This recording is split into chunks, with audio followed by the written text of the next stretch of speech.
Welcome to Real Negro Hours, the realest of Negro Hours. I'm your host, Spiracy. Mr. Bloody John will be here shortly. And it's a week. It's been a week.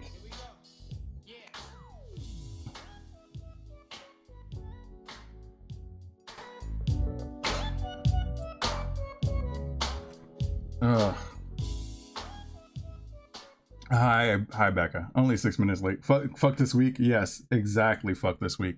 This week has been a week. This has been this has been a terrible week. Let me tell you. And it's doesn't seem like it's going to be improving anytime soon. It's kind of a stressful situation right now, all the way around. It's pissing off a whole bunch of people. There's a lot of people that are saying things that like.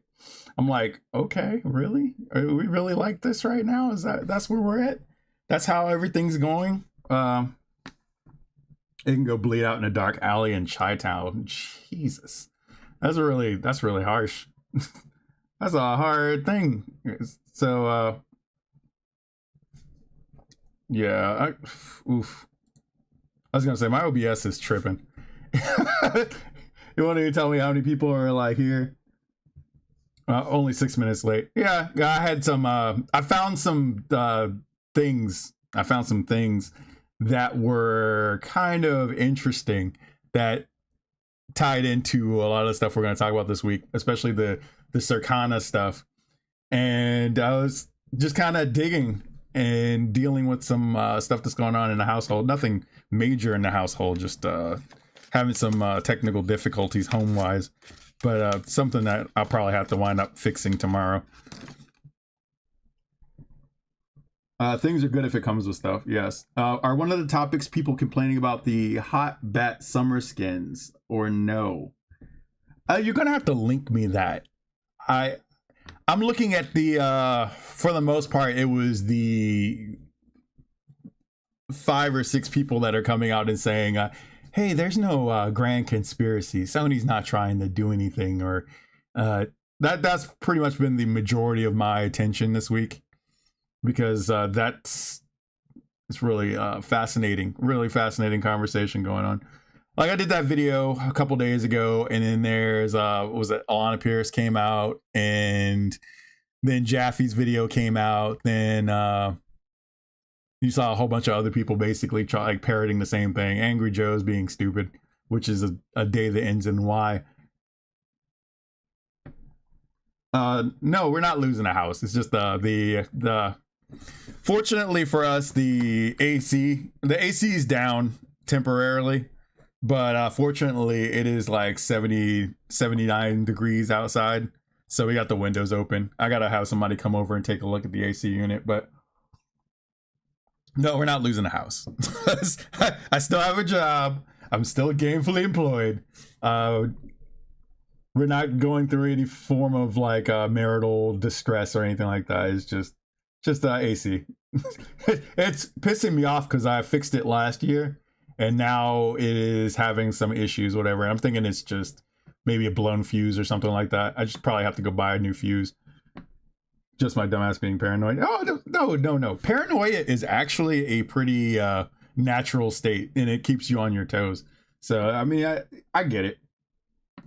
AC issues are annoying as fuck. And I got to get it fixed before Sunday, because Sunday is when the cold front ends, and we go right back to 100-degree temperature. So, I don't want to... last year, when we dealt with this, I was sitting down here in my basement with the windows open and every fan going in the house, and playing RoboCop and just shooting people in order to relieve the irritations that I had. So fortunately, we're in a string of like cold weather where it is like in the 70s.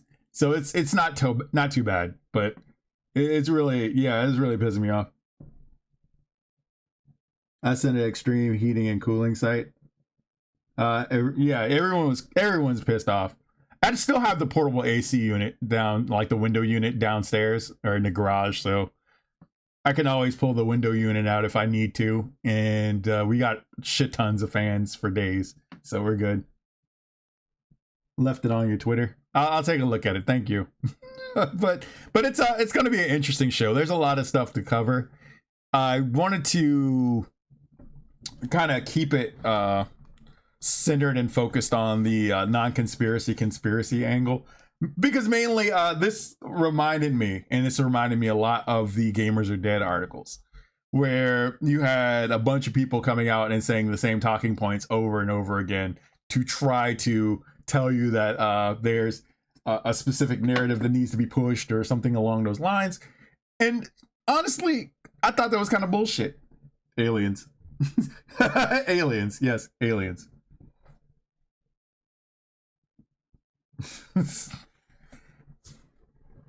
Copy pasta opinions are fun. Yeah, well, that's the point. Like, copy pasta opinions, especially from a bunch of like industry shills or people that are so like thirsty that they're begging to get back into the industry, is a whole ass problem. And that's kind of where we're at right now. You have David Jaffe. David Jaffe's been wanting to get a leg back in the industry for like years. So obviously he's going to start parroting the same talking points. You have Alana Pierce, who, even though she makes some decent points in her video, because I was watching that earlier while I was doing my research, and like, but I mean, she's still kind of the corporate approved talking point person. And then you have like Left 4 Dead's former writer, Chet, I can't remember his last name.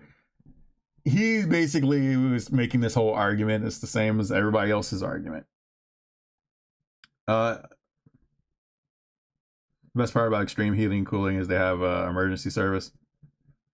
Jaffe's bored with the streaming life. The payout's too low. Well, the payout's low because like all of his opinions are just kind of like safe opinions.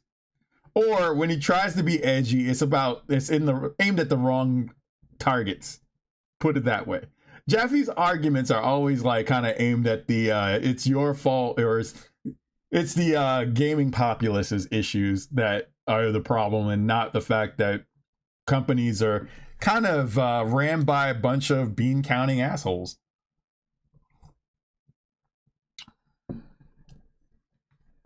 He's been complaining for the last few months. Oh, a day that ends in Y, I guess. David Jaffe unlocked the perk industry, bitch.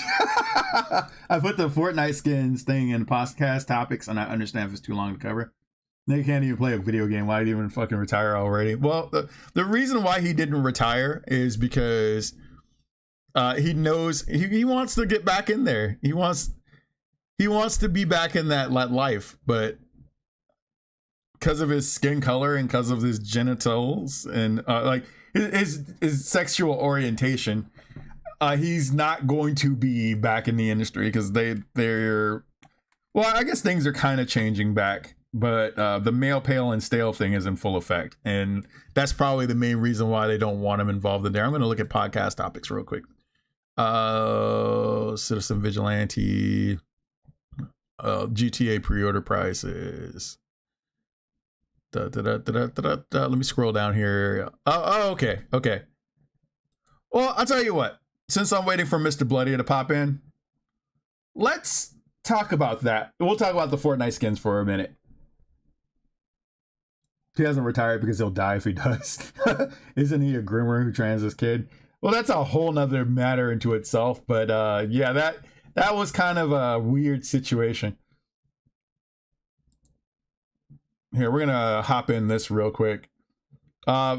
Fortnite's mature content is raising alarms for parents. Many are removing the game from their kids and demanding better ratings and parental controls. Well, so my understanding of this, just going off of that, and I see the community note right there, but my understanding was that the costumes for Harley, Catwoman, and Ivy were like the T-rated costumes. The all ages costumes are entirely different. That's what I thought was going on here, but I'm gonna click on this so we can actually figure out what's going on.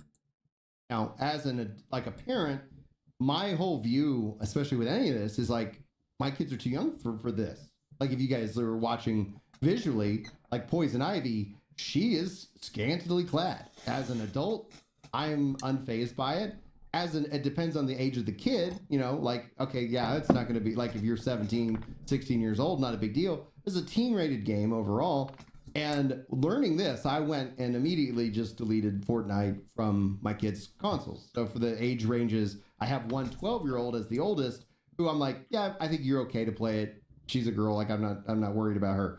But it's like for all the other kids who are 8 and under, it's like delete. We're not going to be doing Fortnite. And so as a kind of a breakout podcast, Dadcast, in the gaming roundtable, I'd love to get y'all's perspective on this. Like, now, before I even get any further into this, one of the issues that I'm noticing, and this is the first thing, why didn't they do their due diligence to actually look at the fact that these are T-rated costumes and not like all ages costumes?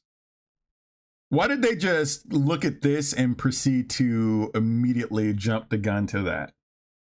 Who's the pansy? Yeah, no shit. I don't know who these guys are. There's so many podcasts that are around that I can't even tell you who's who at this point. Everybody's got a podcast, ourselves included, but yeah, this is kind of dumb. I can tell you right off the bat, this is fucking stupid. Because I think my view is that we should educate parents. Because if you're just casual gamer dad, maybe you're not paying attention. I wasn't even aware of this. Oh, wow. And once this kind of came up and it hit my feed, I was like, nope, it's gone. Like, I was like, I'm not going to mess with this right now. Okay, so this, all I know is Reforge is on here and he's a Sony pony. This showed up on his feed and he was like, nope, I'm pulling this game from my kids. Like, there's other reasons, there's better reasons for you to get rid of like Fortnite on your kids' platforms or computers or tablets or whatever. But this is kind of a ignorant thing. This kind of reminds me of my dad. So back in the day, my dad was kind of one of those people that he heard something and jumped the gun and went for it. It's kind of like with because that was in the midst of the satanic panic situation. It was like was my grandmother's best friend basically tried to make the argument that Smurf is German for demon. And I was immediately my bullshit detector went off even at like 12.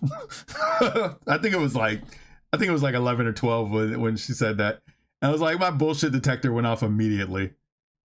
And I don't know if it's mainly in a level of intellect or just the whole aspect of it. You have to kind of really do your due diligence and read up on certain things to understand what's going on. You can't just let your reactionary brain take over, because that really kind of fucks things up. Maybe when they're older, we'll reintroduce Fortnite. But I'd like to go with your thoughts. Lona, you want to jump in on this one first? Oh man, yeah, I went full rant on this because and don't let Marvel Rivals sneak out the back door. They're worse and they're also teen rated. And I find this to be a problem for so many reasons. Number one, if we look at Harley Quinn, we could say that's a swimsuit. She's covered. I don't find Harley Quinn's outfit to be one of a sexual nature. Okay. Looking at Poison Ivy, trying to argue that that's a swimsuit and that's just like a normal thing. This is 100% sexualized, signaling sexual energy. If you tell, they're femme fatales, my guy. They're femme fatales, and the reason why Poison Ivy dresses the way she does, even in her Batman the Animated Series, even in Batman and Robin, she was like kind of practically naked in that costume, whatever, and that's for basically to lure men to her so she can either poison them or make them do what she wants them to do. That's the whole point of the character. And the fact that people are kind of just going, well, they just going off of that as incredibly sexualized. Yes, a lot of those things are there for specific reasons. What's good, RNH and everyone? Long time no see. Caught up from the past 3 episodes. I missed live. Probably won't stay on too long. We're happy to be back. Happy to see you back. Heard that Smurf and Smurfette were Polish for Salt and Pepper, which nationality his creator was. I thought Peo was French. I know the original understanding was the word Smurf was a portmanteau of Les Schtroumpfs or something along those lines. I'm probably butchering the shit out of that, but that's where the original term came from, because Johann and Pee-wee were they're French characters. So you had, especially in the Magic Flute, which was, I think I don't know if the Magic Flute was the pilot or not, but I think that played a large part in it. all the arguments that were made in this clip make me think that they're the type that don't parent their kids or want governments and corporations to do it. And that's exactly what I'm getting from this too. Don't let Marvel Rivals get away with that. These are all these games have a high, I mean, kids play Fortnite all the time and teenagers play Fortnite. So having things broken down to T whatever makes perfect sense, especially if you were considering how did you even get through, and these are assumed adults. I'm going to assume these are all adults, even though they're in various stages of like just decline. But here's the thing that I'm looking at, and this is kind of a problem. Video games, especially in the 90s, especially the mid 90s to the mid 00s, like I would say like 2010, 2013, all the way up to the Mass Effect controversy, if we're gonna actually frame it. We have situations where these games actually had this type of content in it. You had characters that were wearing scantily clad outfits. You had characters that were wearing sexually suggestive outfits. You had tons of like mature themes that were in games. A lot of like swearing and stuff like that. Final Fantasy VII, like don't forget your ass works for Avalanche. Like those are things that actually existed in games, all the way up to the pussified like period of time that we're existing in now.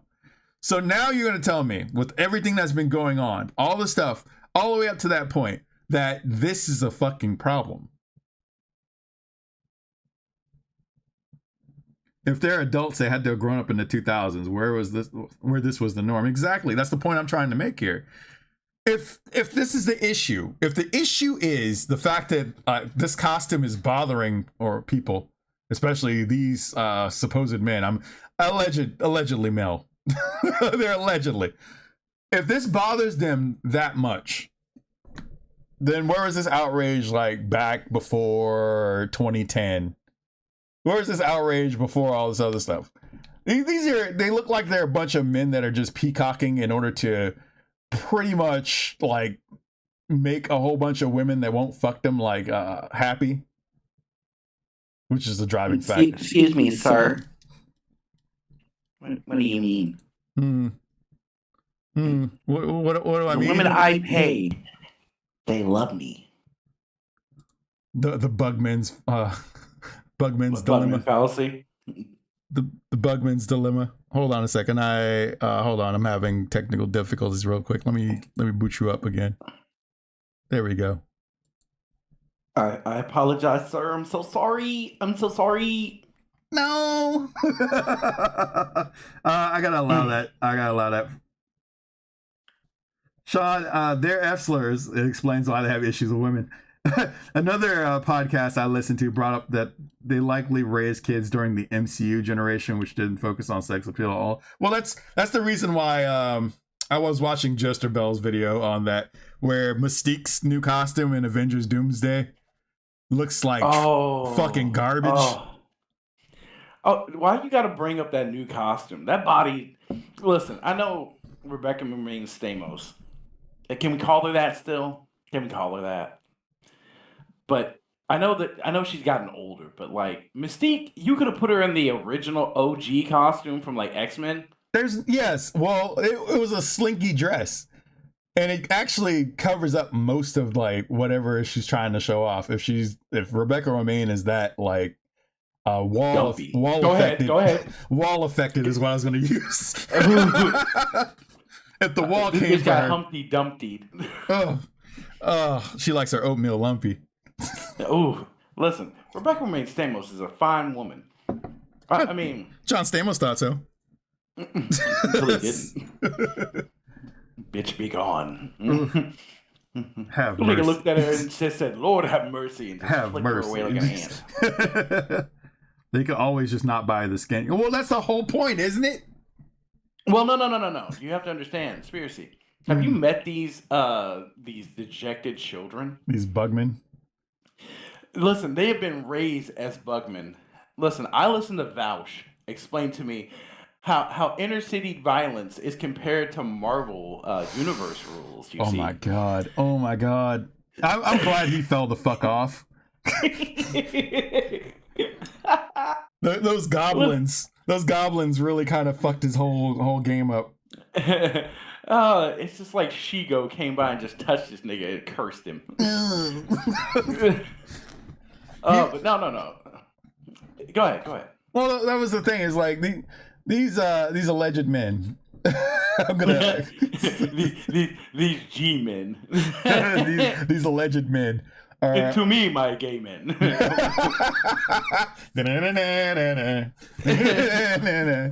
They never get anything done. They're just inside each other's butts. Yep. Penis. Well, I mean, then again, we already came out of that arc with Krakoa. Well, These niggas never leave the island other than for mutant supremacy reasons. They're like the Groypers. They're just all laying there in the bed, touching that fucking picture of each other. Look at this photograph and a big chain. If one of us dies, we just get up and just like, no, nigga. That kills an entire like excitement for the X-Men. But this right here, nigga. What is that? Like again. Oh my god, I can't stand this spineless, feckless, safe, horny group of people. I figured out what I hate about this generation, and it's the fact that like they're so sex negative that they get like super nervous. Oh, they don't know how to deal with content. They don't know how to deal with situations. Yeah, it's one of those things where it's like you're watching. The women are too horny, and the men are just like. It's slowly easing in the Japanese society where the men are just kind of incredibly like awkward. Oh, you're talking about them hikikomori motherfuckers. Yeah. I don't want to go into that. I don't want to turn into a neat. Well, listen, it's better a neat than being one of these like hikikomoris that just like the idea of a woman touching me makes me uncomfortable. It's like, nigga, if you don't pay and get your pee touched and get out of my face, so just take your... Listen, this is why them niggas are over here like, fuck it. We'll just take hammers to our faces and look like fucking Dick Tracy characters. Oh yeah, the beautiful ones in the mouse simulation. Just destroy yourselves. Yes, okay, fantastic. Listen, man. I guess it works. Claviclar is living his best life, being a highly autistic teenage grown man. His male to male transition. I mean, if you look closely at him, he has like the body of like I get don't take me like this. Hear me out when I say this. He has the body of like slightly. I guess you'd want to call it like the post-spaghetti-haired white dude Adonis look. And he has that look, but he still has the brain of like somebody who lives in his basement talking about whores ain't shit. Oh, okay. It's that trendy incel behavior. Yeah. He can't shake that incel behavior. He doesn't have the skill to yet. It's the I've seen what pussy does to a motherfucker, and I don't know if I like it. But yes, this is too much. My children could be watching. And it's like, do you not take your children to the beach? Do you not take your children to the park? Do you not take your children out at all? Do you not see? You must live in one of those really suburban areas where you don't have to deal with bitches in bonnets.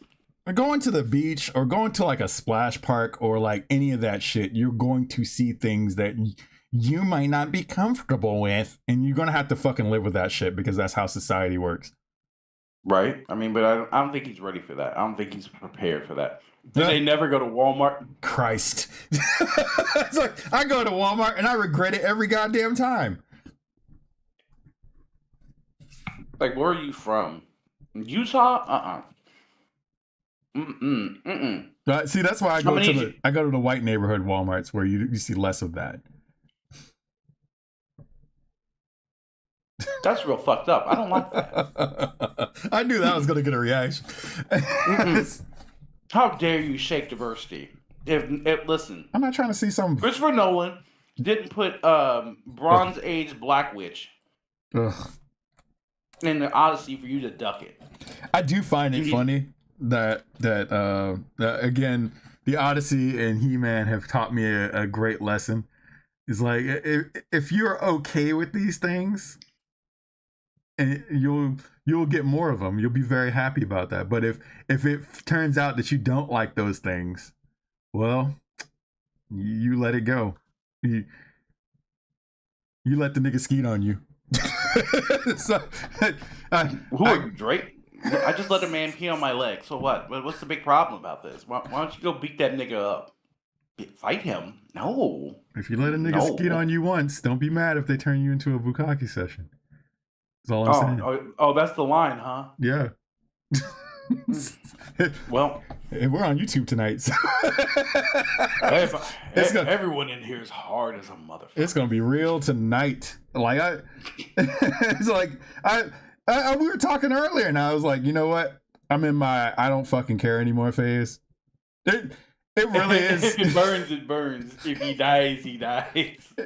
It really is like that. Just seeing how motherfuckers are like reacting to certain things, and how like, oh no, it's okay that this thing that was based off of other stuff is like, it's okay. It turned out all right. It's like I can't in good honest conscience sit by and like allow this shit to happen. So if I have to be the supervillain in the story, then let it be that way. I just don't fucking put care your anymore. cape on. Listen, I want to find enough of us that it's just that it's that meme about the boys just out here being the boys, and it's just the Sinister Six. Let niggas just come, see what happens. Come and knock on our door. We'll be waiting for you. I read some comments today that had me making the Homelander disgust face, and I didn't like that. I didn't like that at all. I'm gonna be honest with you. That's a lot of comment sections. You ever look in the comment sections for some of these big discussions and see just bugmen just soy jacking themselves off? Yeah, I didn't like that shit at all. I really didn't, and I don't know how to feel now, but I'm like, you know what? Whatever. It's like I saw some things. I've seen too much this week, and that's the problem. Like I've seen way too much this week, and I don't like the person I've become, but I guess I have to be that person to make things happen. Nigga, are you trying to sing the song? I don't. This animal inside of me. Yeah, I don't know this rage that I've become. Nigga, edgy ass. Listen, you have to accept sometimes that you become a different beast. You have to be a different beast for certain situations, or as the moment requires it, I guess. Well, here's the problem. We're just old beasts from a different time period that still were left allowed to live and get to see what the pride looks like now. And then it looks like it's not supposed to. A lot of soft niggas doing buck dances. It's just making me uncomfortable. That's fair. So it's like Mufasa coming back to the pride and just seeing like the whole place just gay sex. Let me see what the chat's saying here. Mine is predominantly Hispanic. No fucks given by any of those women at Walmart. Man, yeah. Listen, you live in a werewolf house. Oh right? Shit! Yeah. Where after 25, she goes from like bonita to señorita to abuelita real fucking fast. That backslide is just. What was that? There's a meme about that. It was like your señorita when she turns like 27, and it was the Fiona turning into the. Oh yeah, turning into Shrek. Basically turning into a ogre. Yeah. No, I just love it. Yeah, and that's why I'm content shopping in the better established stores. A lot better to get through when you're priced out of the irredeemables, if you catch my drift. Woof. Oh, that's true. You want to go to Hood Walmart? What's wrong with you? We got like a couple of Hood Walmarts, but they're like furthest away from me. Like I only go unless like absolutely have to. Tortas pulling their saggy tits out to feed a crying 3-year-old in the middle of the store. Jesus Christ. It's not even her 3-year-old. It's just somebody's 3-year-old. Just moving around like a wet nurse. just whipping it out just because you hear crying. Like, listen, quiet, mijo. You need to relax, mijo. You're gonna get mad at me for looking, but I mean, you just whipping that shit out in public. Like, what can I do? I'm like, man, back when Justin Timberlake wrote Senorita, you must have been fine as hell too. This shit reminds me. Yeah. Well, speaking of Justin Timberlake, that's not the first time a titty got whipped out for no reason. There we go. Costco is popular for a reason. Yeah. It's Nigger, don't touch these parsnips. These are my parsnips. You don't even know what to do with these. leave those parsnips alone. Let me get through this shit so you can get to where we need to be. Yeah, let us up where we belong. Hurry up. Tell me it's not. I am so sorry. I don't believe you, and I feel like you're trying to sell me something. Okay. The other problem I have with this is not where these games started. Rivals didn't look like this when it came out, and now it does. Fortnite did not look like this when it came out, and now it does. I wonder why Rivals looks the way it looks now, and I wonder why it's actually trying to cater to people who actually play video games. Why is it trying to make a whole bunch of money? Why on earth would it want to do something like that in the year of our Lord 2026, where we have fucking dog ass ugly designs in games for games that only exist for a period of 2 fucking weeks? I wonder why that is. Why is that? It's called a cultural phenomenon, sir. It's called sex sells, and that does happen. But Marvel Rivals is not for children. Like, most kids play Fortnite, and these skins are locked to T and up aged ranges. So again, these I fucking can't with this. I fucking can't with the internet right now. Listen, man, the children just have to learn and grow. There's nothing you can do about it. Unfortunately, we have been locked into a situation where post Me Too, you broke all these children, all these men, and they're just languishing. So now that anytime they see a titty on screen, have you been seeing these conversations where they're like, how can I watch a movie when it has a sex scene in it? Ugh. Why boogie bitches in yoga pants will stick to HEB and corn-fed peeps? Why is anyone under 13 playing the game where the parents, the under 13 kids should be playing Roblox with the child molesters, like like it's been. But here's the what funny. in New York City are you talking about? Yeah, here's the funny part about that. You got these people that are complaining about, like, why does Fortnite like look like this and all this other stuff, but then again they will probably go and play all the way up to this point. Like I said, the last big controversy was the Mass Effect sex scene thing, and that was the early Miranda. Yeah, the Miranda thing with her ass and the sex scenes and shit like that. Mm-hmm. But you have all these people that are sitting there like games never started out this way. Games were never like that. Like, where the fuck is Custer's Revenge? Where's Custer's Revenge? Where's Beat 'em and Eat 'em? Where's like all these other games? Where's Leisure Suit Larry? Motherfucker. Yeah, there we go. Yes. Larry. Roblox kids are experiencing what we dealt with at that age in random chat rooms. You ain't told no motherfucking lies. Then again, Leisure Suit Larry has been devalued. Well, It's like a nice block. It's like growing up in a nice neighborhood and then coming back and see it's the ghetto 20 years later. Like, it got Kumari was the last good one, and then like right after that was like Wet Dreams Don't Dry, and it was just like a downhill slope. Well, that's what I'm saying. It got toned the fuck down, and it was trying to keep up with the times where it should have actually just been its own thing, and that was the problem. Hell, even Fable had prostitutes. Oof. Not in the new one, sis. Well, the other thing that got me too is like we just came out of Red Dead Redemption and prostitutes of that. Well, what about? Are they gonna have that in the next one? Well, I hope. Tell me yes. RDR2 had the pig farmer's wife. That bitch's titties were all out. I'm not doing that again. Yeah, that was a whole incest storyline. Funny how that works. But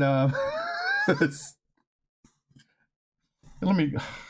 I wish I could speed this up. I do not like feeling like boundaries are being pushed against because it's very concerning as a parent. Okay, I have to take training about very serious things that can happen to children, because if you're a first reporter, like if you're a coach, if you're in an authoritative position and a kid comes to you and says something has happened, you are bound to report that, right? And the Okay. training is very disturbing because you learn all the statistics and it's never fun to go through it, but it is of the utmost importance as adults and parents to care for these children, okay? What does that have to do with the costumes, though? Is the costumes leading towards like, well, because if I remember correctly, now Spiracy, no. How are these costumes leading to children going to a bike shop in the middle of Jersey City to be touched by bikemen? Are there bikemen nearby? I hate bikemen, right? What the fuck are we talking about? What? In this nigga's incoherent rambling, did he get anything across or accomplished? Well, God have mercy on his motherfucking soul. Well, if I like I said, if I remember correctly, because I do remember this. This happened recently. When the Incredibles DLC dropped for Fortnite, motherfuckers were like simulating sexual acts with Mrs. Incredible's ass. So where was the outrage with that? Because I sure did see that show up on my fucking like Twitter feed, like at least a couple times, and nobody said a goddamn thing about that. But apparently, this costume, this is everything wrong with Western society. This is the downfall of Western society. These are all the fucking problems. Can we just go, nigga, just go ahead and put on a little Sheik's hat and just put women in fucking burqas? At this point, what are we even on about? Yeah, I guess if it leads to him having sex with men, that probably would work out. Listen, it's kind of that whole, listen, this is too provocative. And you know what? I'm going to say it right now. If this nigga comes out to be a Mr. Wiz, I won't be surprised. That's what I'm trying not to. Because I've seen this before. You know where I'm headed with this. Yeah, I'm trying not to allude to this, but it has all those familiar symptoms of something like that fucking happening. Joey Queller. Good question. Next question. He's equating the costumes to pedophiles, it seems. What kills me is how these men are complaining about financial women, but won't bat an eye about these chat rooms and games like Roblox. Apparently, sexiness trumps pedophiles in their view. Well, that's the real angle of attack would be to focus on what's going on in Roblox, because that's a severe problem. You know, Roblox set up a dating app inside of their thing like a while ago, and we haven't heard shit about that. Like it got real quiet after that drop.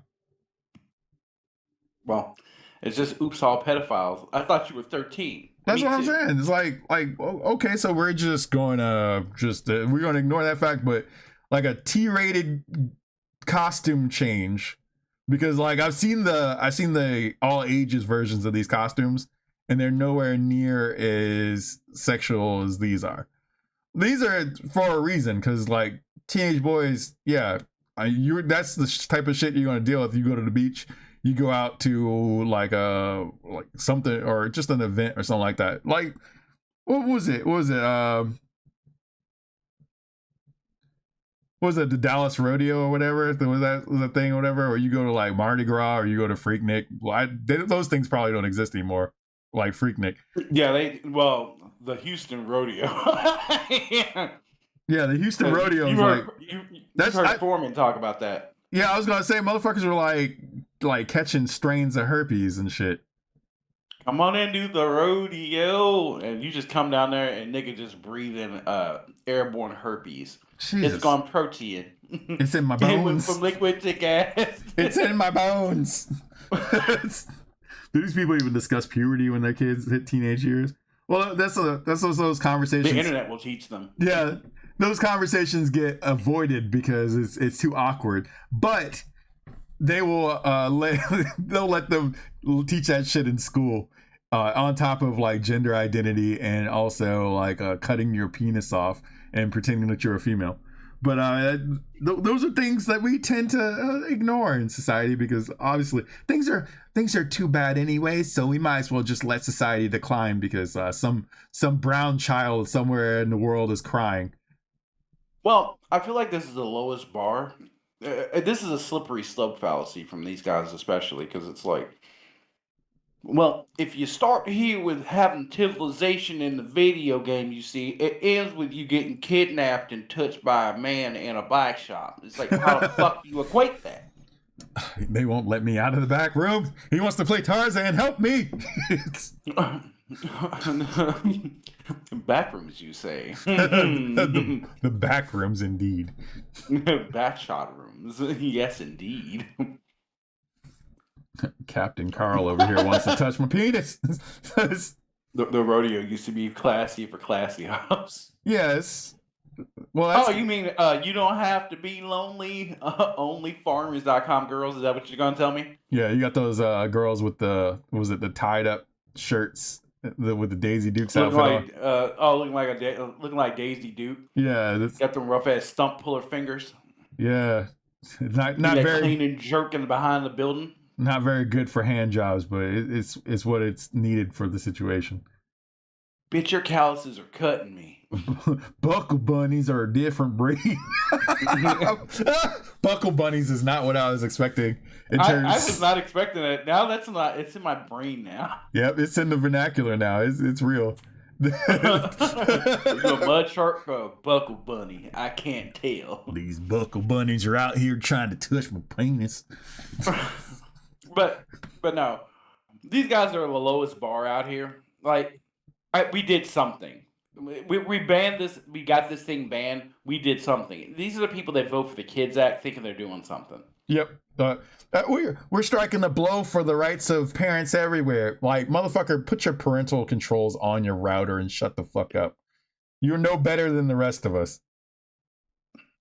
But I'm helping. No, you're removing my liberties to save your child who is still getting on the internet to look at titties. Yeah, and the immortal words, depending on what they like. I mean, I don't know. Yeah, and the immortal words of one Fred Krueger: "Help yourself, fucker."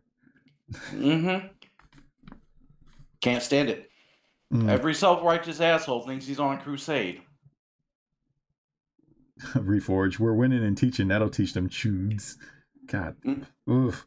How about you parent your children and stop making them my problem? Well, that's the point. Is like, you got teen takeovers that are going on right now in fucking places where you should be able to be out and have a good time, but you're worried about some fucking costumes on a goddamn game like only a percentage of the population plays.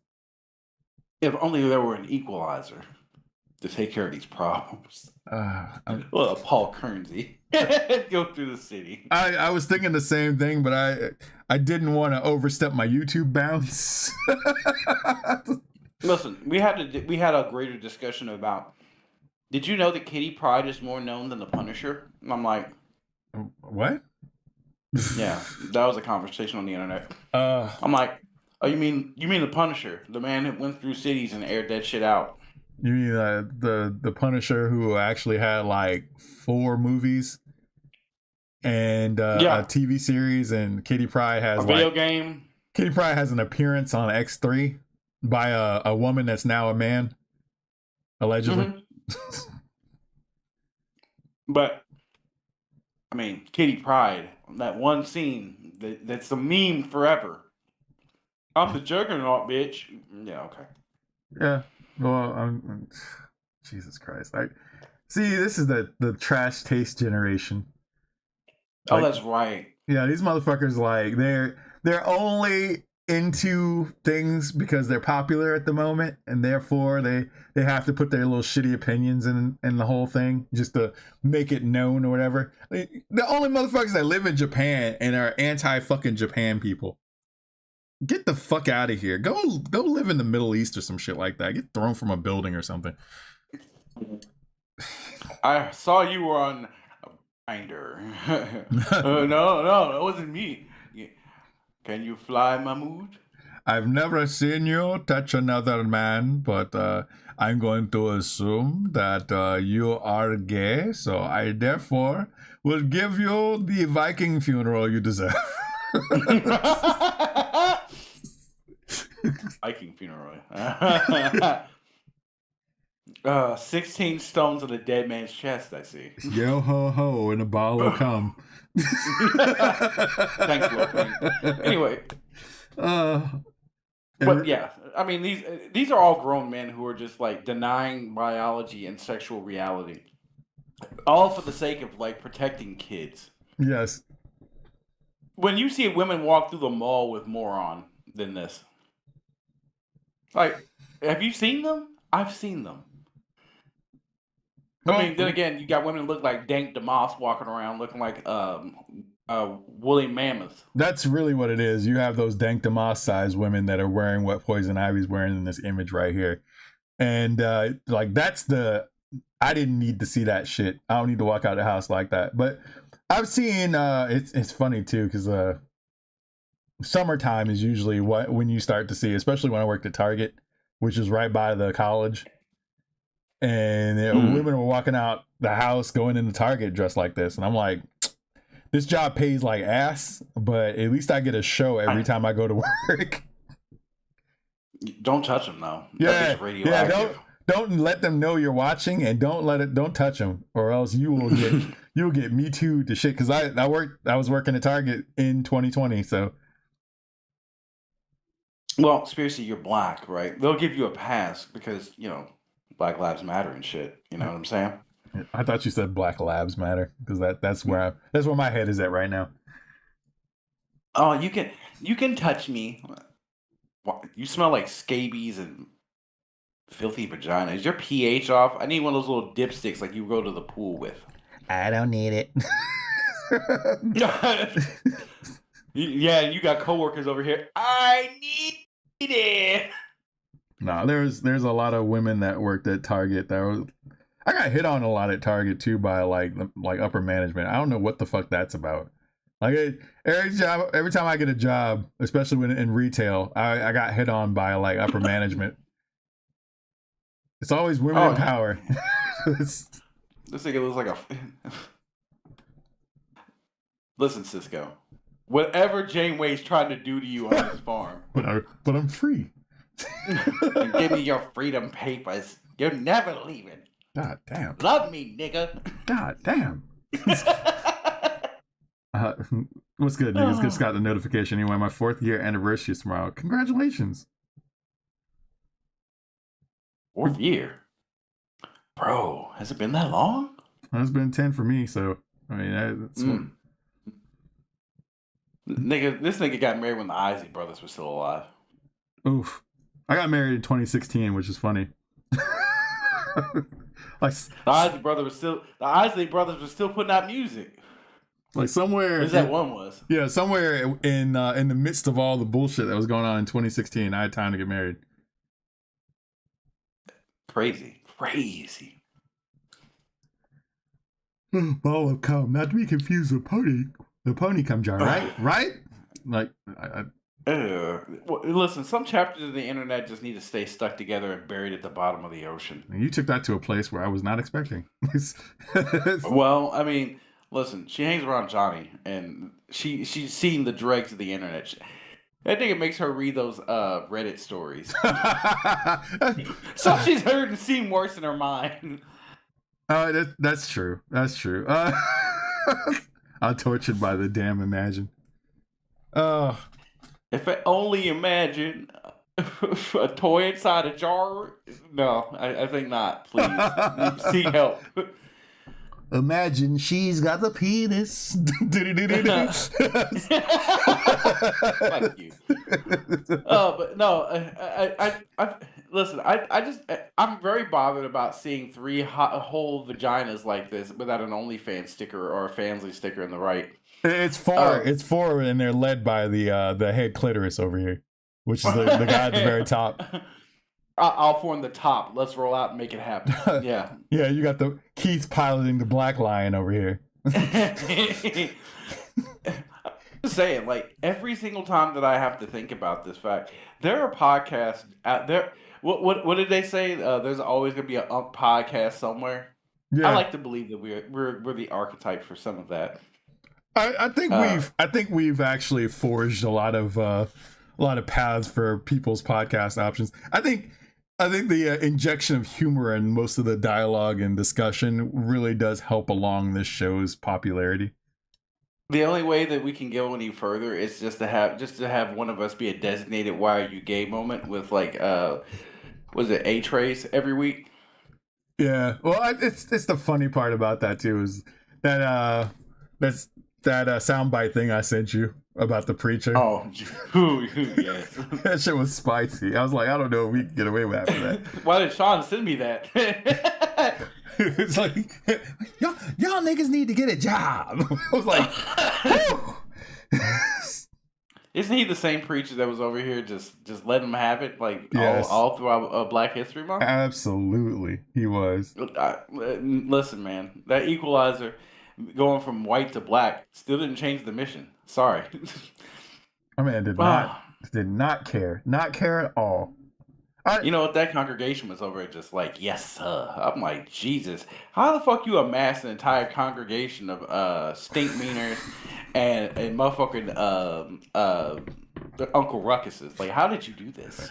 I just want to show you guys. We don't have to watch the rest of this because it's just a bunch of just imagine to yourself a bunch of pussies flapping and saying inoffensive, upset words. Imagine a group of pussies. Just moist lips. I think that sometimes things can be too spicy.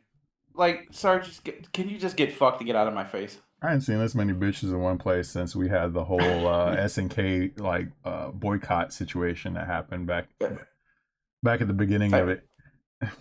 Listen, they kind of remind me of like gimmick accounts that come out of pocket and be like, Rick Stroud is being feminized, and I'm very offended about this whole moment. Oh my god! I was in the middle of like trying to haul a bunch of shit out to the portables because I got furniture I'm trying to get out of the school and into the portable storage area, and then I see that you posted, and I'm like, automatically, the first thing I think of with the whole Rick Stroud thing, when people are like, "Oh, he's got a pink costume, they're trying to feminize him," I'm like, "Fucking take your meds, schizo." That's the first thing I think of.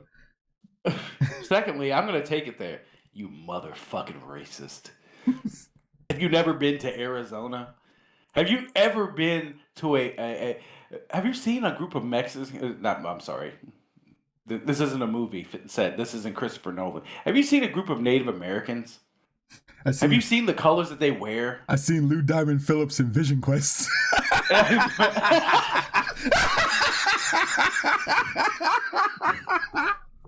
Oh shit! I'm just saying, like, they wear wild colors, and you don't talk shit about them colors. So the motherfuckers that actually fight you. Well, I mean, I was gonna say, like, there's cultures that don't fucking care and they will wear pink and this whatever. I don't usually look at that as I'm old enough to now understand that like grown ass niggas will wear pink, and if you call them gay, they'll fucking fight you and beat you to death. Shit, the Cameron era, sir. Yes, the Cameron. That's what I'm saying. That nigga shoot you in your chest. Listen, don't ever get it confused. That pink era got niggas beat up because you had them the niggas that didn't get the update over here talking about why this nigga looking fruity wearing this pink and shit. Get your ass stomped out by a nigga in pink. This is Cameron, Mr. When the fuck we start bouncing? Like, ooh. And Cameron even said himself, he was like, when I came up with that shit, I was antagonizing niggas. And I didn't realize it was going to be a style. Well, it was the thing is like, because I figured that was a direct attack at Jay-Z's. What was it? Can I get a wet song? Because he's like, can you bounce with me? And Cameron was like, when the fuck we start bouncing? It's like, right? Yes. I was told it was salmon and not pink. Man, if you listen, any nigga that knows the difference, you need to check him. That nigga might like fingers in his butt. They get pegged like Usher Raymond. I'm not even gonna do that. I'm not gonna do that. It's just the lyrics to burn, but this nigga's over talking about his butt cheeks. It's hard for me to say this. Stay from the heart, get fingers in the butt, and do what's this time. And why is Kanye on the hook? What the fuck is going on in here? I read those tweets from Amber Rose. Speaking of SNK, I finally brought was it KOH 15 or KOF 15? I'm guessing. And man, I'm hooked. I'll be getting a few more of their older games. I have KOF 15. I haven't even touched it yet though. It's been sitting in my account. City of the Wolves is listen, I'm not ready for that right now. I got to do more lab work. Them Hondurans be running me. I don't need that. Well, yeah. It's funny, like when I play KOF 14, and I was getting like run down. The rundown and the like slides. I was like getting pissed off. So when the KOF 15 demo came out and the motherfuckers tried that shit on me, I was ready. I did the short hop and the kick and then comboed out. I was like, I'm ready for you motherfuckers now. I was over here living like Bernie Mac. Listen to him, motherfucker. I ain't the motherfucker to be messing with. I'm gonna be real with you. So just the ultimate SSJ0X says, this the same. I can say that with same with she's fine as is. I vaguely remember Anime Illuminati claim Mai's outfit in City of the Wolves woke as a gotcha. Listen, we got away with the iconic Mai Shiranui and Chung Li chest bump. We've been waiting for that for 20 years. Yeah, it's one of those things where it's like they're trying to update her outfit to make her look like she's aged, but without changing her actual physical features to make her age. Yeah, it's that auntie shit. Yeah, it's the same thing they did with again with Chung Li. They updated her look to make her look like she's aged while not taking away any of her appeal. Yeah. I mean, they did the same thing with what was it? Pi and the new Virtual Fighter. Oh, that's right. Yeah, they let her hair down. Yeah, it's just subtle ways to never let the character just like turn into an abuelita all of a sudden. Well, if they get too aged up with the designs, they're going to lose the following or whatever. Only people that really could get away with that is like what was it? Matcha Melee, that series. Oh yeah. I know where you're going with this.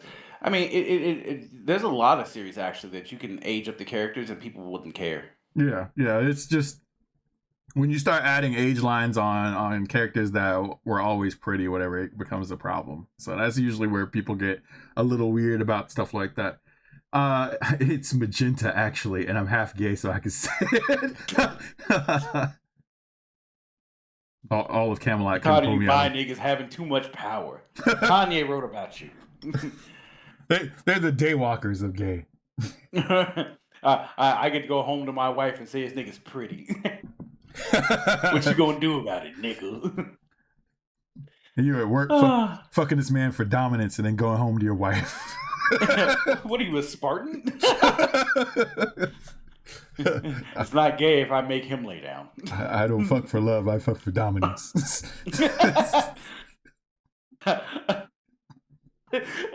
Oh, Jesus Christ. That's some Graham Plattner shit. He breaks into my house, all rules are off. And I got news for you. That means you're gay.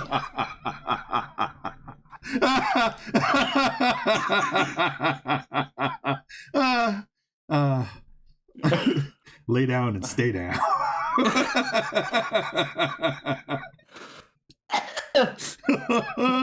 I made that joke a couple of times when Injustice was new. We coming through like Spartans, just sperming on niggas. Just kick the nigga in his chest, and when he's down, bend him over. I had to have my man allow that.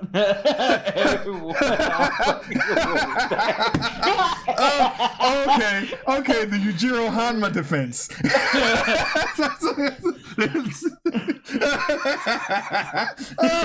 They're all women to me. This thing is turning to U-Law. I think it's turning to Yujiro Hanma. No, he's turning to U-Law. I am no one's bitch. You are all my bitches. I'm sorry, but I just converted your chromosomes to XX. Somebody posted some shit like that earlier on Twitter. If a bigger fish is in a different adjacent tank and another fish sees it, it gets smaller and changes this DNA to be a woman. That's not the shit I saw. What I saw was you get two horned beetles together, and motherfuckers like will fight each other to see who's the girl. And the nigga that's the girl winds up with a hole in the back of his shell. I'm like, God damn. That's a Fleet Johnson moment. I heard sloshing. I'm like, Lord Jesus, please get me out of here. I heard juices in that man's butt. I said, Lord, get me out of here. And he kept me here for 40 years. It's one of them fucking Diddy parties going on in the cell. And then I gotta get out of here. Niggas over here listening to Monica one of them days. Oh, don't take it personal.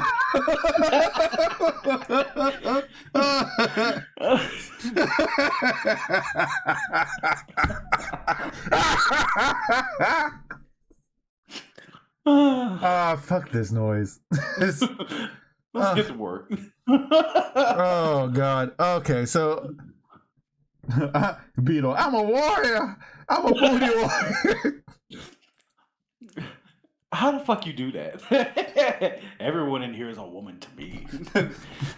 We're gonna wrestle, and the loser gets his butthole penetrated. I think it's fighting for his motherfucking life. Like R. Kelly and shit. I don't know. This nigga's over here moving like Hulkamania in SummerSlam. Ooh, brother, I can't lose. You gotta pick Andre up and slam his ass, because that's how you move out here. If you perceive it as weak, you get fucked in your ass. We're drilling holes in your shell. How you want it, big man? It's the most dangerous type of man who sees his adversaries as women. God bless those that think they can challenge that.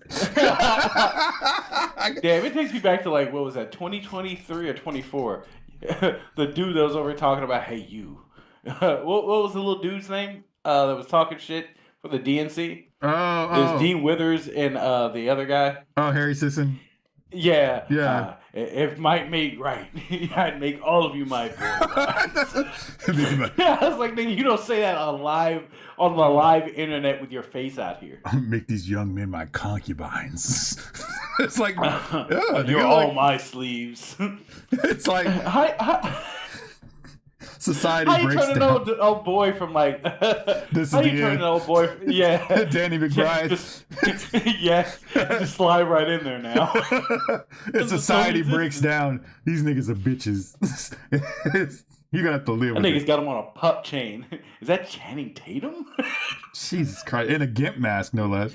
That nigga took the gimp mask off. Hey, it's me, guys. Is that Channing Tatum? I would have never took that motherfucker off in a million years. I don't care if society broke down and nobody will ever know about it. I'd never take that motherfucker off. In a Thunder the Barbarian future, nigga, and never take the mask off. You getting fucked in the ass by Ukla the Mock.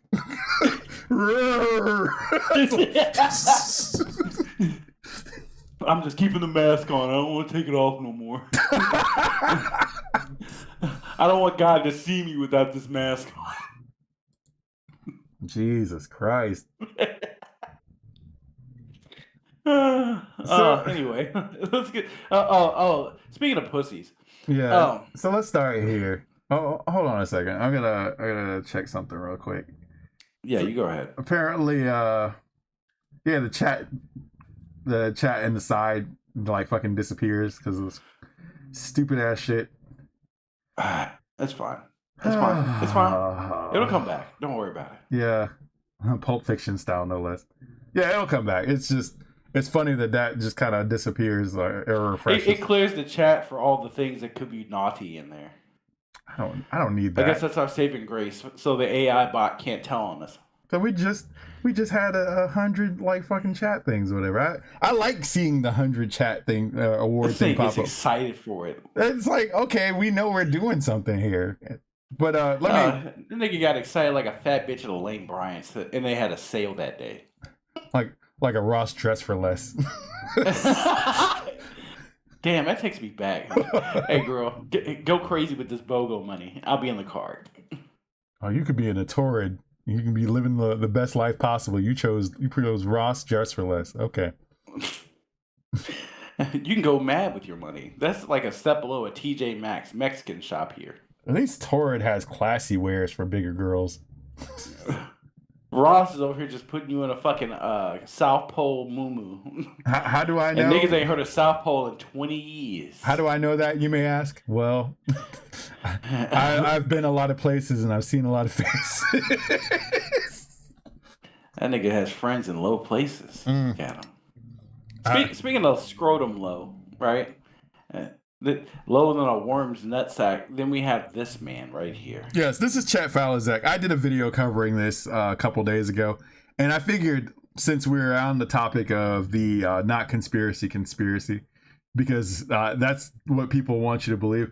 There's a whole segment I had to cut out of that when I covered the video because he just goes and rambles on the back half of the video. But the things that I wanted to cover actually were there. But for the sake of argument, I'll run through the entire video just so you all know what exactly it is that's going on here.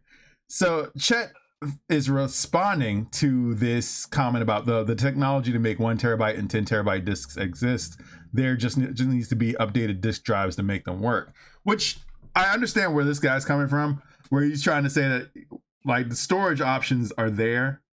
But I think the real key is going to be optimization, which is what I stated in the video. I think optimization of games and like actually compressing things in order to make them work, because like storage data, especially in the crunch period that we're in right now, is going to get harder and harder to come by unless you're willing to spend a fortune on.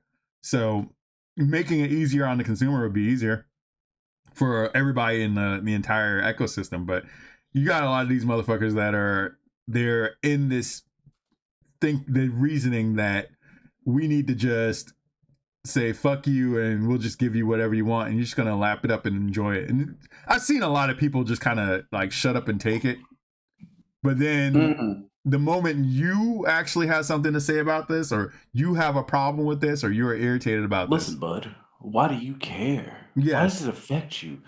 Or the Wolverine dude was like, these disc diddlers. I got that. Yeah, these plastic priests. Like, no name that you call me in life is going to stop me from actually wanting to be treated fairly as a customer and a consumer.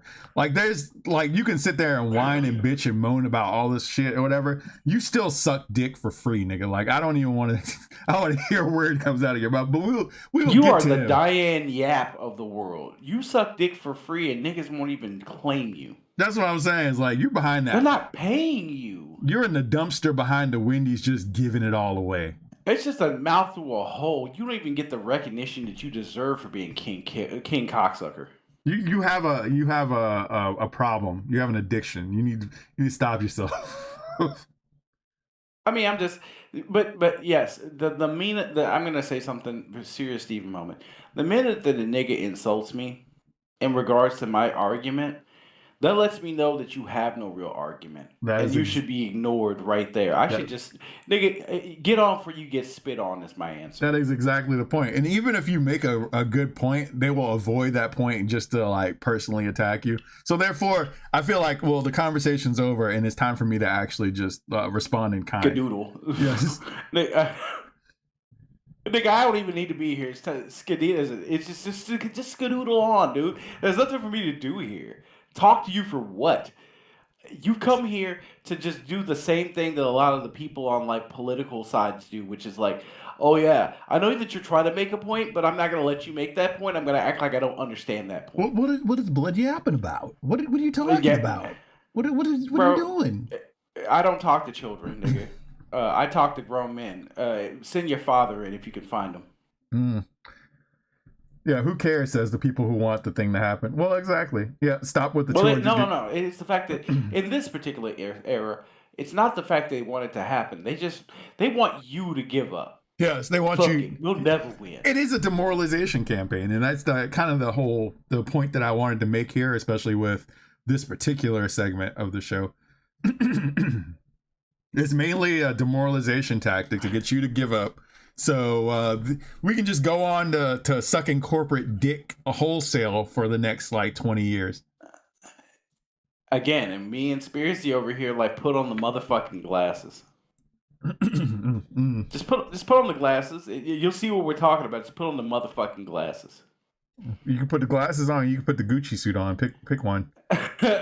Nigga, how you want to live like a man, or you want to live at Mork Pie's house with the gimp mask on? It's better to live on your feet than die on your knees. Licking a bitch who has a big ass chin, licking her feet for free. Oof. I've been walking around in socks all day. Ugh. So let me Yeah, click hit on the this. button. I've already made myself sick. Gross. This is about Sony and getting rid of physical discs.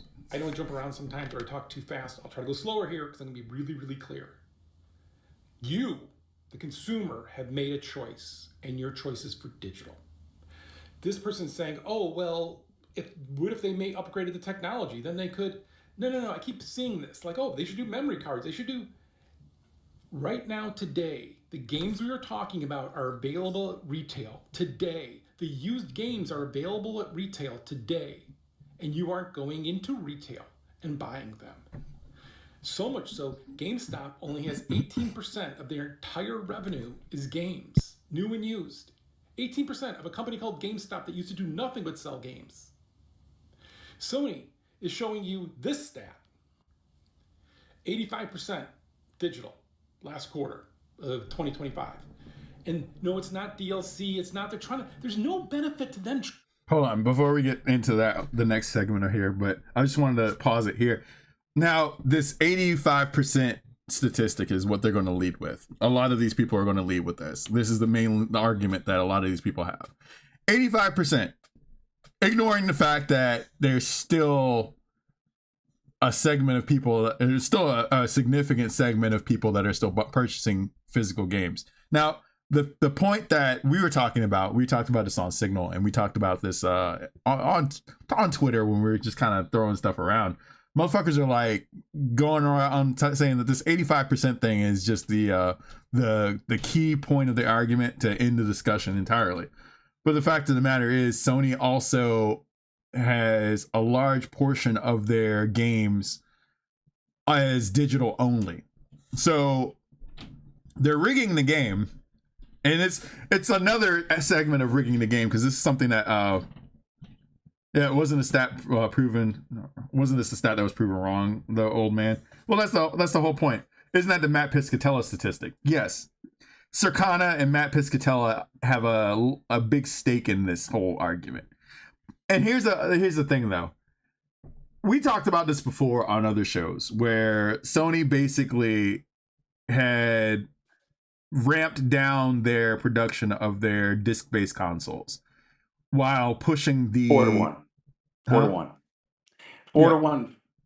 Digital consoles versus physical consoles. I got this part. This part's good for me. I like this. Okay. So you had Sony have basically put out for every one disc console, they put out 4 digital consoles and made them hard to get during the pandemic when we were in the middle of like scalper season, right? Yeah. People were getting checks from the government and had free money to burn and were buying warehouses of fucking PlayStations and dumping them onto the open market for thousands of dollars higher. Mm-hmm. And then for you to get a PlayStation, if you got one, Sony was offering you shit tons of digital games. In fact, they were offering you digital games at launch with the console itself. So it was already pushing you into a digital ecosystem. Mm-hmm. And making you it was making people correct their buying habits. Plus, we were in the middle of the pandemic. How many people were going to go into a brick and mortar store? Yeah. Everybody was going through a digital phase. So you've had a lot of course correction from digital that has been done through the pandemic to make people make moves that they normally wouldn't make. Yeah, and that's where this started. So basically, there were market manipulation tactics there to where, yes, we were pushing 4-1 like digital-based consoles over physical-based consoles. And then to top it off, the majority of games that are in that quarter 4 statistic were games that were online only or digital only, that had no physical copy until either later on or through boutique stores like Limited Run Games or IM8-Bit or like any of those other like digital boutique places. So we have that situation where the game was rigged.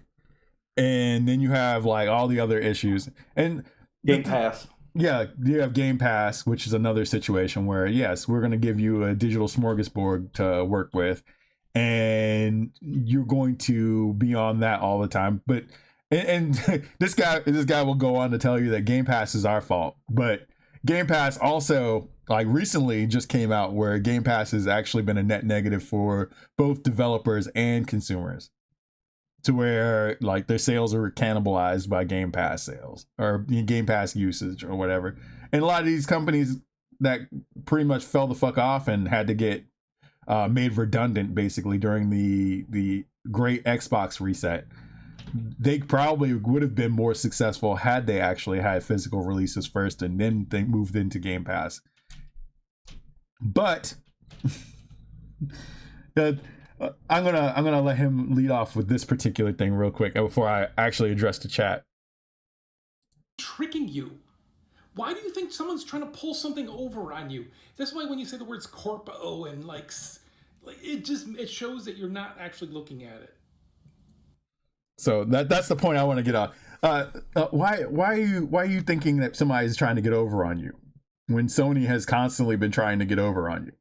When the Helldivers 2 situation happened and a lot of people that are in other countries that weren't able to access that because they actually had to have the PlayStation login front end involved. Why do you think Sony's trying to get over on you? Why, when you had a lot of the licensing issues happen where a lot of games and movies that were purchased were basically taken out of your library or whatever, why do you think they're trying to get over on you? Why, like the main reason why I got a PlayStation 3 was for what was it, Contra Hardcore Uprising. And the moment I actually got a PlayStation 3, they just removed that right off the fucking online store. But they would never do such a thing to you, Spiracy. Don't you understand that? Yeah, you don't have access to these things. Even if you were willing to pay for it, we're gonna take things from you that you already bought, like movies. And in most instances, especially when we talked about this like last episode, 2 episodes ago, we talked about it a lot. But Steam, when Steam has a licensing issue or when the licensing ends for a particular thing, Steam will let you keep that thing, but also I think they still let you download it. They just delist it from the actual store. They do. Yeah. Apparently, they've been removing stuff from the PS3 store recently too. I don't have that. I don't have one that can go online, so I can't check. They did that to Vita too. Like you can't access any of your certain Vita games or certain things that have online access to them. Yeah, they just limit you, and then they could do to you what they did to the PlayStation 3 on its way out, where they limited your ability to actually buy things. I just don't get it. Are these Pro Digital Bros and Sony PlayStation's payroll or something? I don't get why they ignore the fact that licenses won't hold up, like already the 800 plus games and movies combined being delisted sooner or later have already been removed. That's the point. But we're supposed to ignore that because there's no conspiracy. There's no means. A corporation's job isn't to get as much money as possible out of people, and will go through any possible means to get that. Don't you worry of none. Listen, they're not trying to hustle you or try to take money from you. Nobody's trying to fuck you in your ass, homie. Just accept it. Listen, you go ahead and lay down on your stomach and go to sleep. Well, that's my point. It's like, what? In all honesty, what exactly? How naive do you have to be in order to believe this or get other people to believe this? Oh, very. Like, have you seen these people? Like, these people are absolutely fucking dumb as a bag of sand. Well, here's the pattern that I want you to take away from this. And there's a pattern here. Notice the position of all the people that are reciting these things. And we have 2 more videos to get through, so I don't want to like hold us on this one. Let's make our way through it. Yep. Right, and you're not saying that you created this problem for Sony and GameStop. You, the consumer. Because here, full game software digital download ratio, 85%. That's the only point he's sticking to the whole digital video. Download ratio.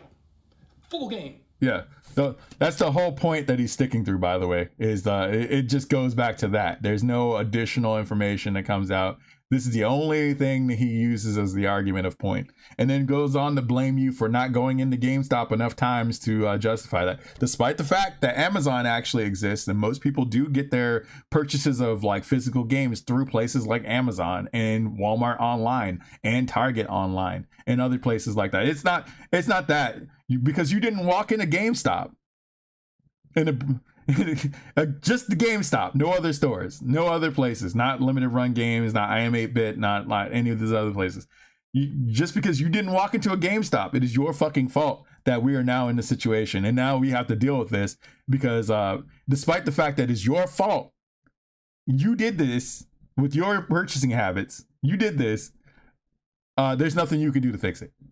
You have power. You just have to take it. You just got to take it, big man. Yeah, you have power in getting us into this situation, but you don't have power in getting us out. Yes. Yeah. Nigga, I know we got here through your means that you did to us, but nigga, we all here and we have no freedom, so it's your fault. Oh, yeah. We'll get to that. Machiavelli, we'll get to that. So don't you worry, none. Yeah.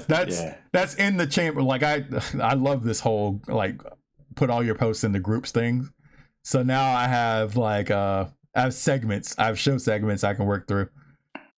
I really feel like a producer now. But you think what kind of producer? You think that there's somehow they're benefiting. The last time I heard about a producer, that's the one. That's the guy who fucks the talent.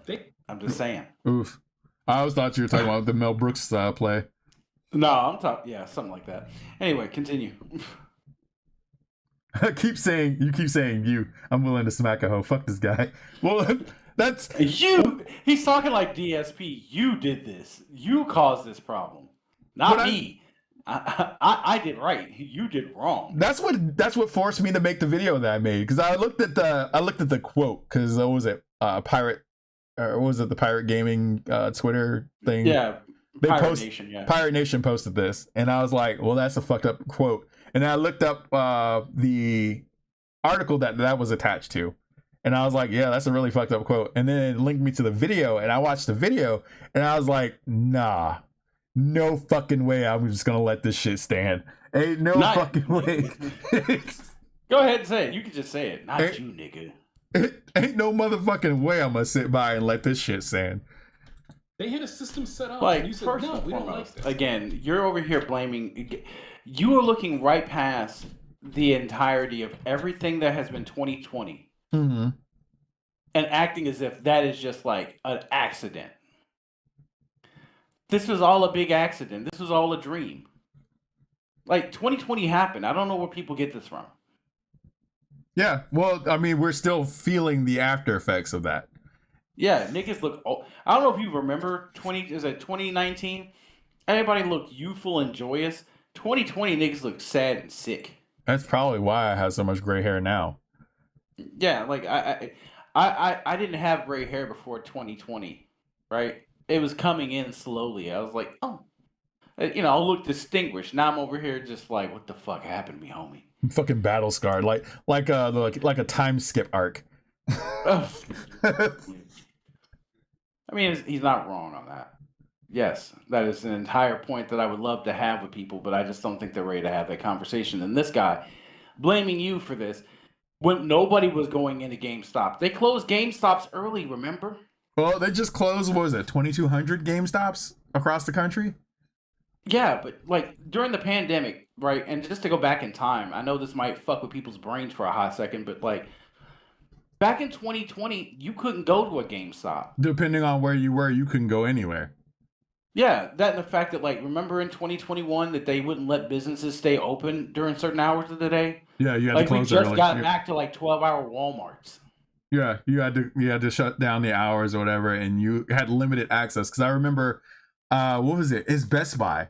You had to wait in line to go into Best Buy because they only had a certain amount of people they could allot into the store. And then, 75 people at a time. Yeah, so you had to stand in line and wait to go into a fucking Best Buy to go.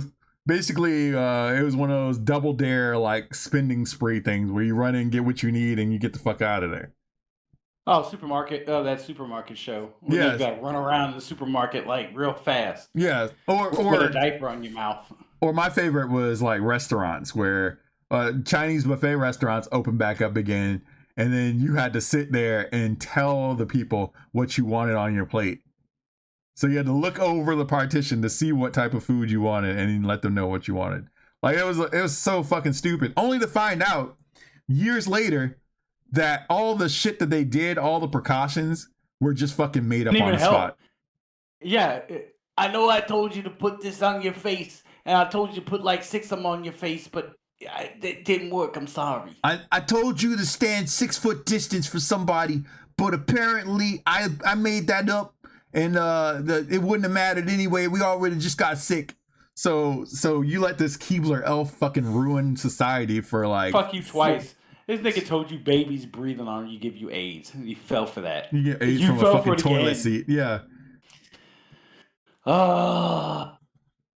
motherfuckers. If I could, I'd put you niggas in Pelican Bay myself. Shoe program, nigga.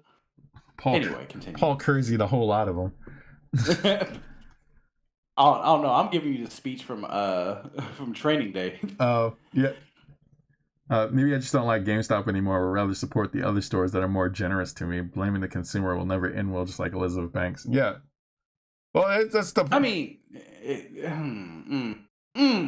I just love people that come up with these conclusions. Like, he really thinks he's on the team. Yeah. He really does. Yeah, Struggler's right. Yeah. COVID was a biological weapon research thing made by the same Keebler elf that fucking like... sold you on the fucking cure for it. Yeah. Fucking piece of shit. I listen, I understand that you're having these heart attacks at like 25, but like, bro, listen, we had to come up with something. And then had the nerve that like just again, leave and go back to public life like it never happened. Yes, this nigga like was responsible for killing my mother and then decided to go off to see this is a supervillain status shit. You get ready. Yeah, don't do it. No, I'm not gonna do it. I'm not gonna do it. But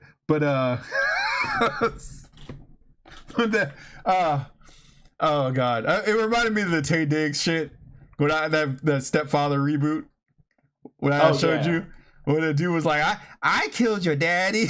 I was like, man, this nigga's in hell talking about he took my family. He don't even get a recourse. He don't even get to go back and beat this nigga bloody with the fucking mask on. You ain't even in the steel cage with Bruce Wayne banging on the walls. You just mad. Just making the clipped beat noises. I always say the words to get me mad. That's how I feel. I was like, these motherfuckers ruin society and then get to skate because they don't have to deal with the consequences of their actions. Just like this guy. But Spiracy. You're looking at one of these motherfuckers right now. That's exactly what I was going to say, Lowry. Like, these are the same people. They'll sit here and they will spout bullshit at you and get you to change in order to, like, suit their needs. Yeah, suit their needs. But when everything falls the fuck apart, as it tends to do, these are the same motherfuckers who'll be like, well, I wasn't expecting that to happen. Like, no, Spiracy. No. I got you, though. Let a chud, the chudliest of chuds, take over in gaming. Mm-hmm. These niggas would turn into V from Vendetta Resistance. You were right when you said Les Miserables, but yes. Yes, they are miserable. But they will turn into La Resistance. Yeah. With a motherfucking heartbeat. They're like, these are the same people that put up Ukraine flags and shit. Like, listen, bro. I understand that you're used to doing the bare minimum for your activism, but niggas are willing to make that money sing and make it talk. We have to protect the current thing. And then somebody gets in charge that they don't like is actually making things successful. We have to destroy the current thing because we can't let the person we don't like win. Mm-hmm. But just remember, though, whenever this happens, like, look at the shit around you. They're not black pilled. They didn't just give up. These niggas over here bolstering themselves. But I'm supposed to just cry and give up and say, fuck it. We lost. It's easier to do that. So let's keep going. What we like is buying it digital. We want it instantly. We want to be able to download and play it right away. And for things like Steam, we want to have this giant catalog available to us all the time. Why is that a negative? Well, first of all, like again, like I said in the video, this is a convenience issue. Having a giant catalog via either Steam, via PlayStation, via Nintendo, via like Microsoft, those are all things that come with actually purchasing games. If I purchase a large catalog of things, I have a backlog. I have a physical backlog behind me of about like, what, 200, 300, 400 games? If I buy games and I have a bunch of games because I bought that is my fucking prerogative.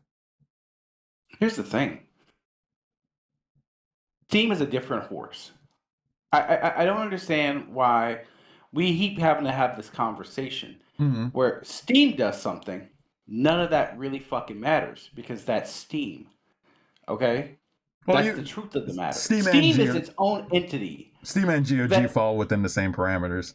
Right. Basically, but they've also given you full control over your digital games. Yes. Like, obviously... If they delist your shit, they'll let you have it. It's yours. Yes, one flat rate fee to rent the game is basically what he's proposing. But, like, in our instance of years, and again, this is...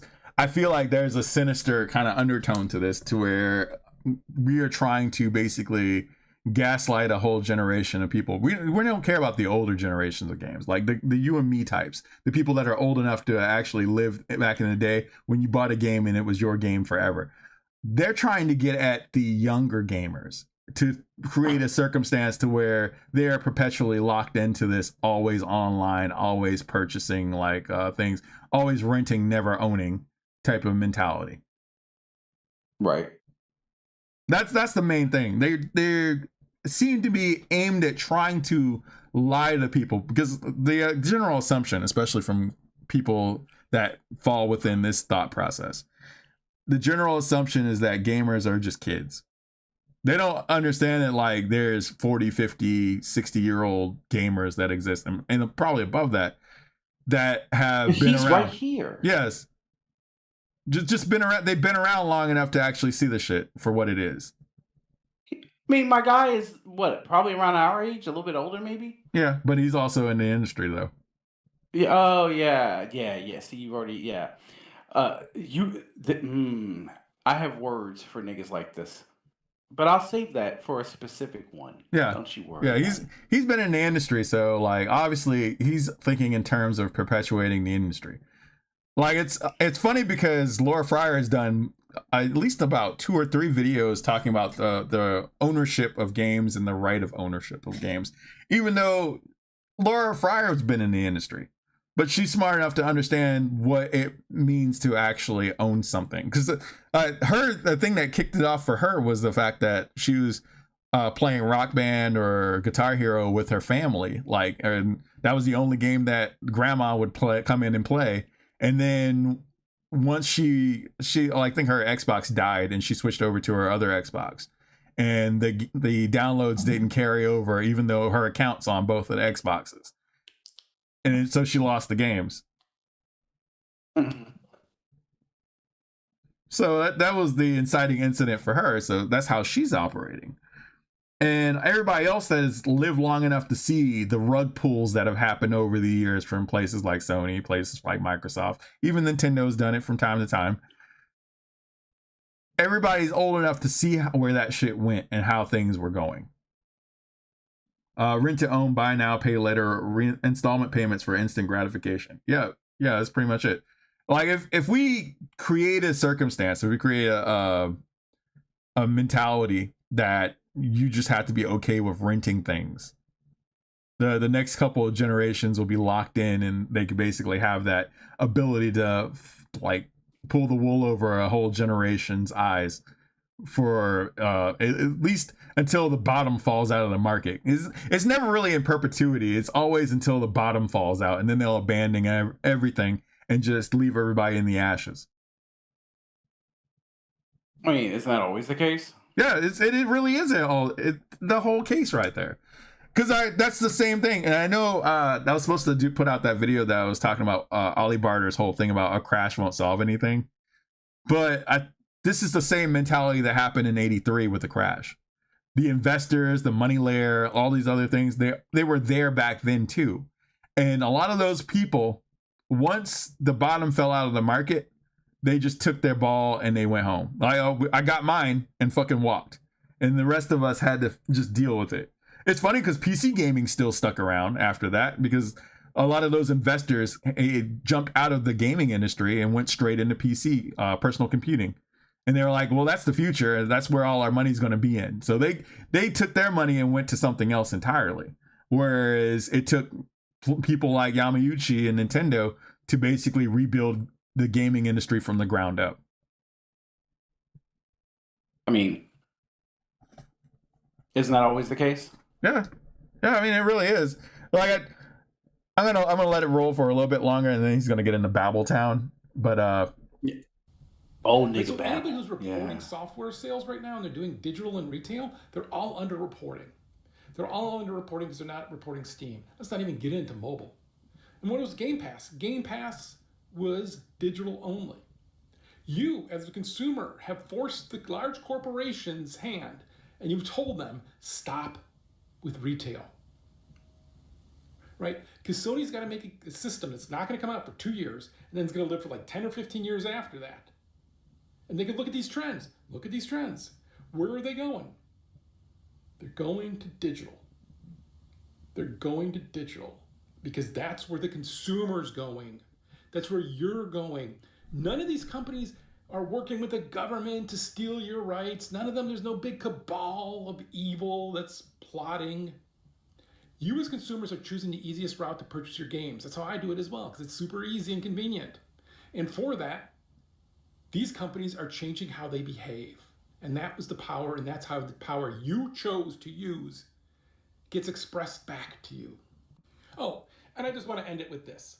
There is a book called Player Piano by Kurt. So then he starts throwing out Kurt Vonnegut books, basically talking about how, technology takes over, and then people eventually will go try. They'll want the convenience of technology, but they was in the book, basically the way he explains it, people got tired of technology and they abandoned it, but then they missed the convenience of technology.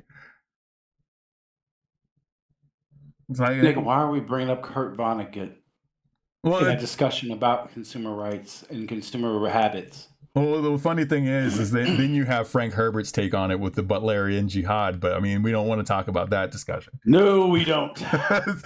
But yeah, so moving on from that. Let's see. This is the Butlerian jihad. That's a name. Well, the Butlerian jihad was basically, there's a rise of robots and automatons, whatever, it was getting too big, and then people decided that, like, fuck that shit, we don't want robots running our lives. So they took out all the robots, and they basically became they had human computers. People made themselves autistic in order to calculate large numbers. I am a surgeon. Yeah, you are. Yeah, you're totally a surgeon. Now get in there, bucko. Yeah, so that was part of doing. There's more to it than that, but that was pretty much the gist of it. We haven't got to Hall of Trades. We will get there one day, but yeah. But the response from Comcheck, what they don't tell you is that 85% number includes the entirety of PSN, meaning that it didn't include games that don't even have a physical or don't even have a physical copy to begin with. Move along with DLC, shovelware like Taco Jump, etc. Clever statistics trick, but you won't get by us. Yes, Mentats. Those are the yeah, Mentats were the super autistic people that could calculate large numbers in their heads. Mentats. Why do we have to bring up Mentats? That's retarded. Trends my ass. Nothing but puppeteering at its finest to sell, buying digital licenses and being a grand old thing to do. Yeah. I mean, Comcheck calls them out because it covers that whole thing that the 85% number includes the entirety of PSN, which is digital games only, DLC. No, Spiracy. It includes digital games, but it also includes what is that? It includes DLC that was bought digitally, any digital sales, period. Well, yes. So it's easy to rope a lot of those things in, and he tries to tell you that no, it's not counting microtransactions or DLC. No, it counts for everything. Yeah, how are you gonna skin that cat? How are you gonna deselect all of that? Yeah, because if we were really going to break it down to just game purchases, it probably would be lower than that. Way lower than that. Yeah, but it's easier to put everything together to make paint a picture, and then that leads us to some other things. Here's the shaved phallus over here. Is Becca still here? Becca, if you're she's a Jaffe fan. If you're still here, your friend. I was hip to some information about Jaffe. Come get your mans. Yeah, I was hip to some information about Jaffe that made me feel uncomfortable. This man said it's okay to have slurs on streams in Keemstar's world because freedom of speech, man. Oh. And almost got his shit taken down, so they had to fire this nigga twice. Oh, interesting. That's interesting that we got here. So I'm gonna double the speed. Yes, niggas don't have to listen to Jaffe. Okay, if you really want to listen to Jaffe, just know that this is what a prostitute hears whenever she's being haggled with by a fat dude on the street. Oh shit! And I know I would have one of the biggest gaming channels on YouTube if I just told you what you wanted to hear. I know what you want to hear. I do. If I just sat here and catered to your nostalgia, our nostalgia, frankly, and fed the outrage machine, my sub count would explode overnight. I could do it right now. But here. So yeah. I can tell you, if I told you what you wanted to hear, I would have the biggest gaming channel ever. Yeah, honey, it's tight. Your pussy's so tight right now. This nigga's like just. He was over here like, listen, Mercante, are you still selling? Because I'm buying. You know, I'm buying right now. I do notice that he has the mood candles out in the back because he's trying to woo you into the bedroom. He's trying to fuck you. Like he's missing the soft music because that's necessary for wanting to fuck you, but he's trying to fuck you. Hold on, let me turn on some Frank Ocean. He wouldn't listen to Frank Ocean. Whatever you like, dear. Whatever makes you horny. I play Barry White, but I'm afraid I might get copyright struck.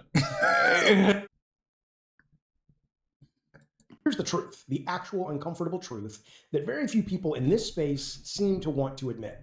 And the truth is, phasing out physical media is not some evil, greedy, Rothschild-coded, Illuminati-stuffed anti-consumer plot to ruin your life. It really isn't. It is just the brutal, unavoidable financial reality of an industry trying to survive when the kind of games that made you love PlayStation in the first place, well, those games now cost $300 million plus. And I want to emphasize the plus, as that's conservative estimate. $300 million to make games today. Now, look, some of you guys you don't have your facts straight. I'm going to pause it here because I think that's... I'm going to pause it here because this is my first time actually watching this, by the way. But this little indie company called PlayStation. this is not this is another one of the points that you are hearing, the things that they're basically telling you. It's not a conspiracy, it's not a secret cabal of people like trying to manipulate things. It's not the Rothschilds or nothing stupid. Yeah, it's not a conspiracy or any of that other stuff. It's just the irony of stating that, but then you are one of like maybe 5 people, 3 that we have on show tonight that are like saying this shit on video, whereas you have 10s, maybe 20s of people.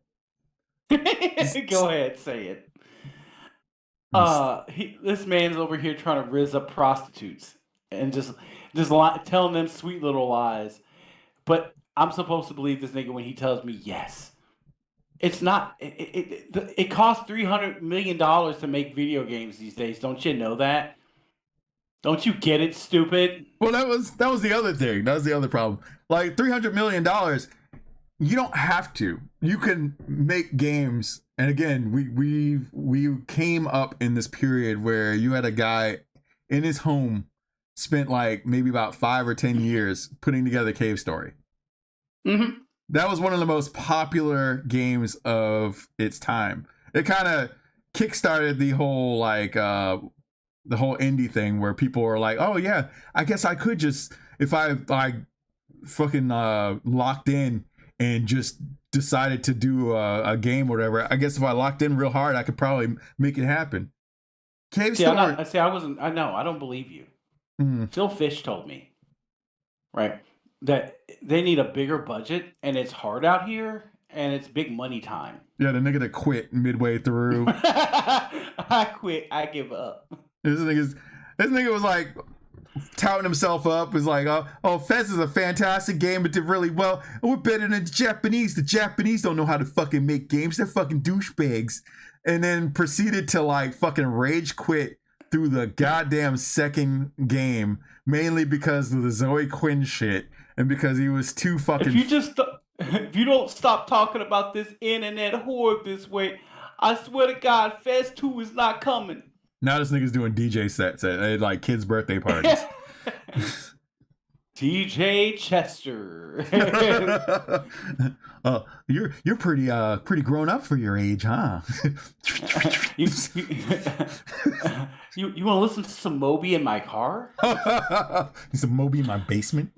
I didn't take it there. Just want to take you into my back room and play Fat Boy Slim for you. Junior, senior. How suitable. Feel united. Oh. Let's get together. Fuck you. Continue. After this, he put on the bunny suit again. Yeah. The fact that all of you are saying the exact same thing really gives away that there is a cabal. Well, that's the point. It's like, again, the biggest takeaway from all this is that, especially after 12 years removed from Gamergate, the gamers are dead situation, when a bunch of people say the same fucking thing in unison, it obviously trips up the alerts, the alarms, the sensors, whatever. They go off in my head as they go off in other people's head because they see the shit and they've been through this shit enough to know when somebody's trying to pull the wool over their eyes or fucking yank their chain. Don't fuck me, Tony. That's what I'm saying. It's like, you ever been on a helicopter, Tony? That's really what it is, isn't it? It's the Sosa versus Tony Montana situation.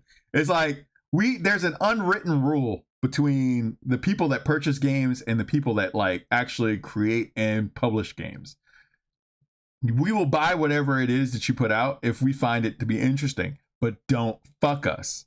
If you fuck us and we find out, there will be backlashes. Like we had to learn this painful ass lesson during the Don Matrick era of the Xbox 360.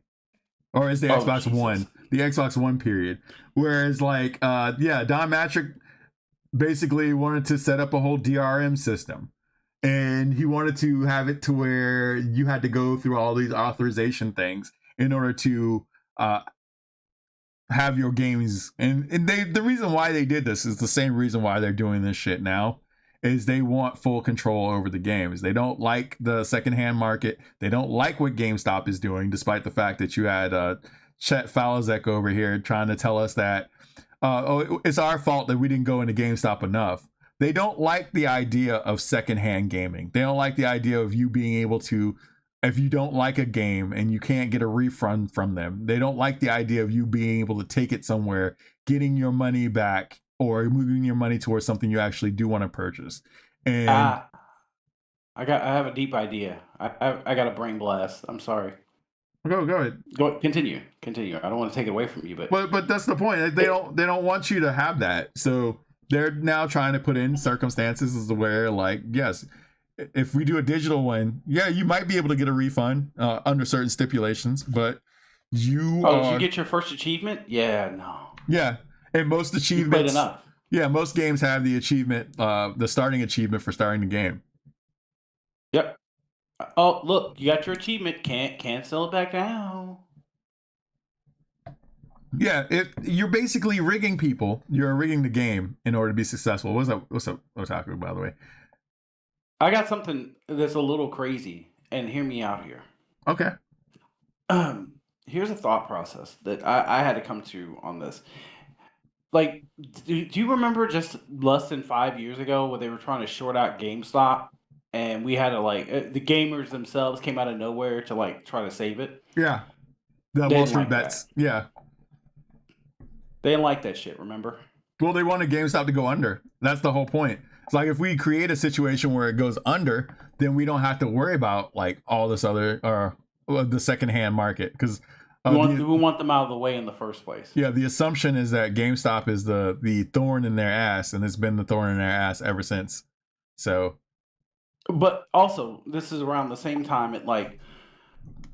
Do you remember all the jokes that were had at the expense of PlayStation and a bunch of other game companies when they would release games? It would do so super terrible, and they would have stacks of them in the back. Do you remember? We made the joke about The Last of Us Part 2, them having just stacks and shelves of just Last of Us Part 2 lining it. Well, it wasn't just that. It was Mass Effect Andromeda. There was a shit ton of those. There was a shit ton of Battleborn when that came out. What was the Black Wizard Girl game that everybody was playing for a little while? South of Midnight? No, not that one. The one before that. Oh, Forspoken. Yeah, Forspoken. Remember the Landful for Forspoken games? That all came from secondhand markets and stores. Yeah. So they don't want that embarrassment to live bare on the shelves because it puts their failures on display in a realistic way. So no. They want this to go away. What are the screenshots that Becca sent you? Oh, Jesus. Someone sent me things? And I hope to God they're safe for work. I hope so, too. Jesus Christ. Oh, no. Becca's not that type of girl, but yes. Just in the odd point. I didn't check. Oh, Jesus. Okay, those are going in the Discord. There you go. Actually, I'm just going to DM to you. You can handle that. You can deal with it. Oh, buddy. That's disgusting. I keep forgetting Jaffe's weird like that. Yeah, Jaffe was on the LCU for a while, so new people got to laugh at Jaffe directly. A brand new group of people that didn't know what Jaffe was. Yeah, this man is... this man's kind of always been a little weird. Listen, that's kind of like the genius that lives between things. You know what I'm talking about? The insanity to genius conversation. Oh, what the fuck? Yeah, go ahead. What the fuck? Yeah, that's Jaffe. He's in a bunny suit. Yeah, looking real interesting. It's kind of like those remember that 1920s guy in a rabbit suit conversation everybody was having, where it's just like, this is the creepiest image ever. Yeah. Meanwhile, Harvey over here. Good morning, Sunday morning. Well, I got this guy and he's in a rabbit suit. What do I do? It's the last thing a woman hears before a hand comes over your mouth asking, listen, if I take my hand off of your mouth, you're not going to scream. I think I am. The smart answer would be yes. The dumb answer would be no. I think there's a really good chance that if you took your hand off my mouth, I would scream like a fucking bitch. And that would be the correct answer. You might get help. Like don't let him take you to the second location. We gonna walk down to Electric Avenue. Niggas crank you up on a fucking wall, and then we take it higher. Hold on. Becca said she's got additional things here. Yes. Oh, that's him from that stream. Yes. Oh God. Yeah. Yeah. This is where Jaffe's been. Why you haven't been hearing from Jaffe? He had a job. His child's boyfriend, a weird nigga that with a mustache that asked grown men to pay him for uppies. What is this, Silent Hill 3? Yes. Yes. Like you see at Disney World, he's a full bunny. Oh God, I keep You can forgetting just local. Let me just check the media list. See, this is why I'm not allowed to Wait, hang out with watch. people like You Becca. take it. Their shit touches my shit, and I don't like it. Yeah, it's like when your peas touch your mashed potatoes on your plate. It's like, it's disgusting. What is this? Ugh. Nigga, what are we doing? Why are you going through a pedophile's basement? Gay boy paradise. Enthusiasm. Oh God, My this is what happens when your enthusiasm heroes is a turn into tree. this. This is what happens when this nigga's testosterone levels drop. Nigga, what are we looking at? What is your background right now? Life is your background. I'm just No one wins. Everyone loses. I like to exist on streams where I have the backdrop of Richard Ramirez's house. No, yes, I'm dressed as John Wayne Gacy. That's correct. Look at all these gay boys I have under my floorboards. It's like the people under the stairs, literally. Jesus Christ. Come here. I just want to talk to you for a second. I'm so happy right now. Why are you happy? I feel like we're doing Johnny's job for us. We're doing the devil's work. We're just doing Johnny's job. We're taking his like. I'm introducing you all to the LCU. Come over here and watch things with me. Like, gross. You got this jobless nigga. almost had a Jimmy Crusader moment. I'm sorry. Just so I'm not taking money away from Johnny Bonsacco, let's actually get back to what we're doing. Christ almighty. And I don't want to pour cold water on your no diss, no buy movement, but I'm going to have to. So I saw this post going around on Twitter today. Perfectly captures why the internet gets so confused about the business of games. It's a post from Rhino, who I follow and I like. But this post, I don't like this post so much because, I mean, look at these check marks. Tens of thousands of views, hundreds of retweets, and people treating it like gospel in the replies. And honestly, I get why. Like, psychologically, I get why. If you don't actually know how the business works, this seems like a completely logical pushback that Rhino is making. He's throwing out these stats. Sony shipped 70 million physical discs. The UK physical market is over 300 million pounds in value. 121 countries don't have reliable internet. Geez, how are you going to argue with those stats? But when you actually pull it apart, the logic, his logic, completely crumbles. All right, let's start with this stat right here. Let's start with the stat that Sony shipped nearly 70 million physical games in fiscal 2025. Well, first of all, shipped does not mean shipped to gamers. It means shipped. Oh, so we're doing the whole players don't mean sales thing. Okay, fantastic. Mm-hmm. All right, let's flip that around for a second. All the games that got released in the last year that made a big deal about all the players that were in this game, or games that actually had players. Yes. All those Game Pass games that got dropped. There's tons of players here, but there's no physical sales. There's no actual like mark that these are actually sold things. Again, and we can play that game too.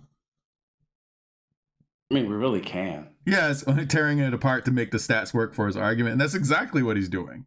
And he's like just gleefully doing this shit, not knowing that turnabout is also fair play. Like, we can do the same thing. And then we just did that where the PlayStation, the digital games 85%. Yes, if you factor in like everything that is digitally sold. Yes, you can make that argument at 85% of that is sales. So tearing that apart in order to figure out where it is, it's the same as what he's doing right there. Isolate the data to gaslight the masses. That's exactly what he's doing. Well, okay. Let me give you a future. Let me give you a future. I'm sorry, Kaz is murdering me right now. Not this Pee Wee Herman looking motherfucker. Let me give you a future state here. There's a suspect amount of data that has been sold to people from a certain source. Yeah. I won't say who. Yeah, but they've been selling it. Let me actually jump over to Alana Pierce. I wanted to cover the three main people that are making this argument. Let me let him finish his point, and then we can move on to Alana Pierce's statement. Let this bitch get out his wine. Come on. We get this bitch out of the way to another bitch, and then we can move on to where we need to be. At least her titties are better. To retail stores, right? So we don't actually know how many of those 70 million discs made it into players' hands because so. we don't know how many of these discs made it into players' hands when we have stats from Amazon, we have stats from like GameStop, we have stats from like companies like Nintendo themselves talking about the amount of physical games that actually sold. So, but we can't find the stats to this, is what we're saying. Listen. I know a guy who has these things called stats. His name is Matthew Piscatella. Yes, well, that's where most of this 85% data is coming from. Is Matt Piscatella. It always goes back to Piscatella and Circana, and like I said, we'll get to that in just a moment. What they ship to stores, not what stores actually sell. When a publisher ships 1 million copies of, let's say, the phenomenal Ghost of Yote, great game, they count that as a win, as they should. That's a lot of copies. But if half of those games end up sitting on a shelf gathering dust, Best Buy doesn't just eat that loss. They box those. So Ghost of Yote, if you use that as an example, what was it? It was 3.6 million sales versus Ghost of Tsushima's like 26 million. It was like, yeah, somewhere million. between 15 to 26 million sales. So we have that data there. We have the data that exists there. And even with those sales numbers, like it can be broken down further than that, because that's usually how that works. All the data is put out there. That's the reason why we had places like NPD basically giving us data about sales figures for the month. We had podcasts reading those off like gospel for the longest time. And now you're trying to tell me that those things don't exist now because for some reason they're being obscured, or the things that are being left on the shelf are not part of that count, or they are part of the count, or whatever. It doesn't match. It doesn't match my feelings, okay? It just doesn't match my fucking feelings, and I'm bothered by this. Yes, and Becca said, I'm going to start arguing with my boobs exposed. I've been losing for far too long. If you do that, I want to be there. Listen. Kick.com exists, man. Memories, all about the memories. I'm like the Jackson 5 over here. I want to be where you are. This bitch over here pulling a Janet Jackson, just swiveling them around. Control. Nasty boys don't mean a thing. I'm just saying though, like these niggas are over here telling you these things hurt my fucking fifis, and listen, Matt Piscatella's gonna tell me what it feels right. You have the absolute unmitigated gall to sit here with that fucking goofy baby face. You shaved your beard. Which looking like you belong in one of those cells for you know what. Yeah. I touched too many memories, and now I'm in trouble. Now they won't let me live. I'm stuck in here forever. With the price hikes, singing Akon songs. I saw Akon singing "Locked Up" while a pedophile got arrested, and I was like, "Nigga, this is perfect." I want him to just be licensed by the Trump administration. every time they catch one of these motherfuckers, as I saw the last bag, fucked around and got locked up, they won't let me out. Yes, more AI videos of JD Vance with the wig on, just doing the crip walk on it. Oh, give me gangster, dog. Give me gangster. Oh shit! But continue on. Jaffe is just making no sense at this point. Is really what it boils down to. I'm not gonna lie to you. Yeah, Cass said with the price hikes from streaming services throughout the years, how can anyone with a brain defend this? Well, that's the point. It's like as with every company, as with every companies, you had administrations, you had all sorts of things. They get complacent and they think they could just do anything to you, and then people basically push back. And then they flip the fuck out and get weirded out by it. Well, they don't like the pushback. That's the problem. They hate the idea of the pushback. Well, they assume once you push back on them, then they have like no recourse to really like try to like get you sucked in again. Well, that's the thing. Yeah, the spell's broken, and that they want to be on top. They want to basically keep this thing going for as long as possible because they think the money's always going to be coming in regardless. Like whether you disagree with our stance or not, you're still going to have to. You got a PlayStation 5, you're going to have to pay sooner or later. You're gonna have to pay for PlayStation Plus and all the digital games or whatever, because there's no alternatives. There's no recourse. If you're gonna go to Microsoft, well, Microsoft's gonna do the same thing. You're gonna go to Steam. Steam's basically the same setup as us, except for the fact that Steam fucking eats PlayStation's lunch every goddamn day of the week because they actually know how to handle like things. No, and they've done this longer.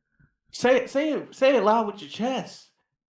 Aren't you the niggas that stole their format and their whole flow to try to make your shit sell? Well, we're doing spring sales and we're doing all this shit. It's like no. Still can't fucking make it work. Can't move this garbage. You're over trying to sell like what is that? The Tungra thing, with the little wood plank with the fucking baseball bat. The fucking skibbity toilet meme garbage. Oh yeah, that gets dumped out everywhere, and they're looking at you like, you gonna buy it or what? It's in the Steam. It's in the sale, brother. Like, who the fuck buys this? It's on Steam. What you're just going from one place to another place. What do you like? Well, that's look at what came out this month. It's all literally. You have the Avatar game. You've got a couple of games, right? What is smashed indispersably in between all of that? Trash, absolute tripe. Well, that's the point though. They're trying to make the argument that it's the same. So why are you leaving the PlayStation Network to go to Steam? Why you want to leave? Yes, it's the same thing. Why do you want to leave? Like, the reality of it is, you have a online front end that actually has been doing this for longer than PlayStation, Microsoft, and Nintendo, and they have it. Everything, they've been through all this shit. They've seen where all this goes. And as long as Gabe is still alive, Gabe is still going to treat this like it's the best possible option for people, because I he need knows that in writing, like the Arizona Tea Company. Well, that's the thing, is like, we don't know how things are going to go if Gabe like retires or he like fucking dies or whatever. But for the time being, this man still does right by the consumer. Yeah. Enjoy it while it lasts. Steam doesn't fuck me unless I wanted to. Well, yeah, the summer sales or the winter sales or the spring sales. Listen, they have all those hentai games. Don't worry about it. Yeah, or Humble Bundle like sneaks some shit and like allows me to get a whole bunch of shit off of Steam or GOG. Speaking of the Avatar game, you hear the Xbox voice bringing out because it got delayed for September. I saw that. Yeah, fuck them. Yep. So yeah, that's the point. It's the same thing. Why are you leaving? Because I've seen how PlayStation treats people. I've seen how Sony treats people. And why would you want to stay in a situation? It's like wanting to be in an abusive relationship for the rest of your fucking life. Lowry, he hits me all the time, but his dick big. I mean, I guess that's okay, Item A, as long as you sing the song, huh? Hey, what's up, Ajay? And they don't respect me as a customer. Yeah, that's the point. It's like, you go where you feel like you're getting the best value and you feel like you're actually being treated like at least a decent customer, rather than a number. Yeah, they used to treat you with respect back in the PlayStation's earlier heyday. I'd say up until the PS3 era. Well, you see, I think a lot of that plays into the fanboy shit. Because when you have fanboys that are like, well, I'll buy whatever PlayStation puts out. It's the greatest thing ever, blah, blah, blah, blah. A lot of those people, like, when these executives see that shit, and then they assume that the entirety of the customer base is like that. Yeah. What? You'll never leave. It's like niggas talking to you about the ghetto. You'll never get out of here. Who do you think you are? Oh, yeah, the crabs in the bucket. Sense. Yeah. Yes. I said this early off. Like, these niggas are over here trying to like yell at you to stay down. Just stay in the hood, dog. Don't leave. Who the fuck are you to leave? You're not allowed. Listen, if I can't leave, you can't leave. Oh, I saw that Anton Daniels thing. Like, if you're not from the hood, I don't take you seriously. Like, what? If you're not poor like me, why should I listen to you?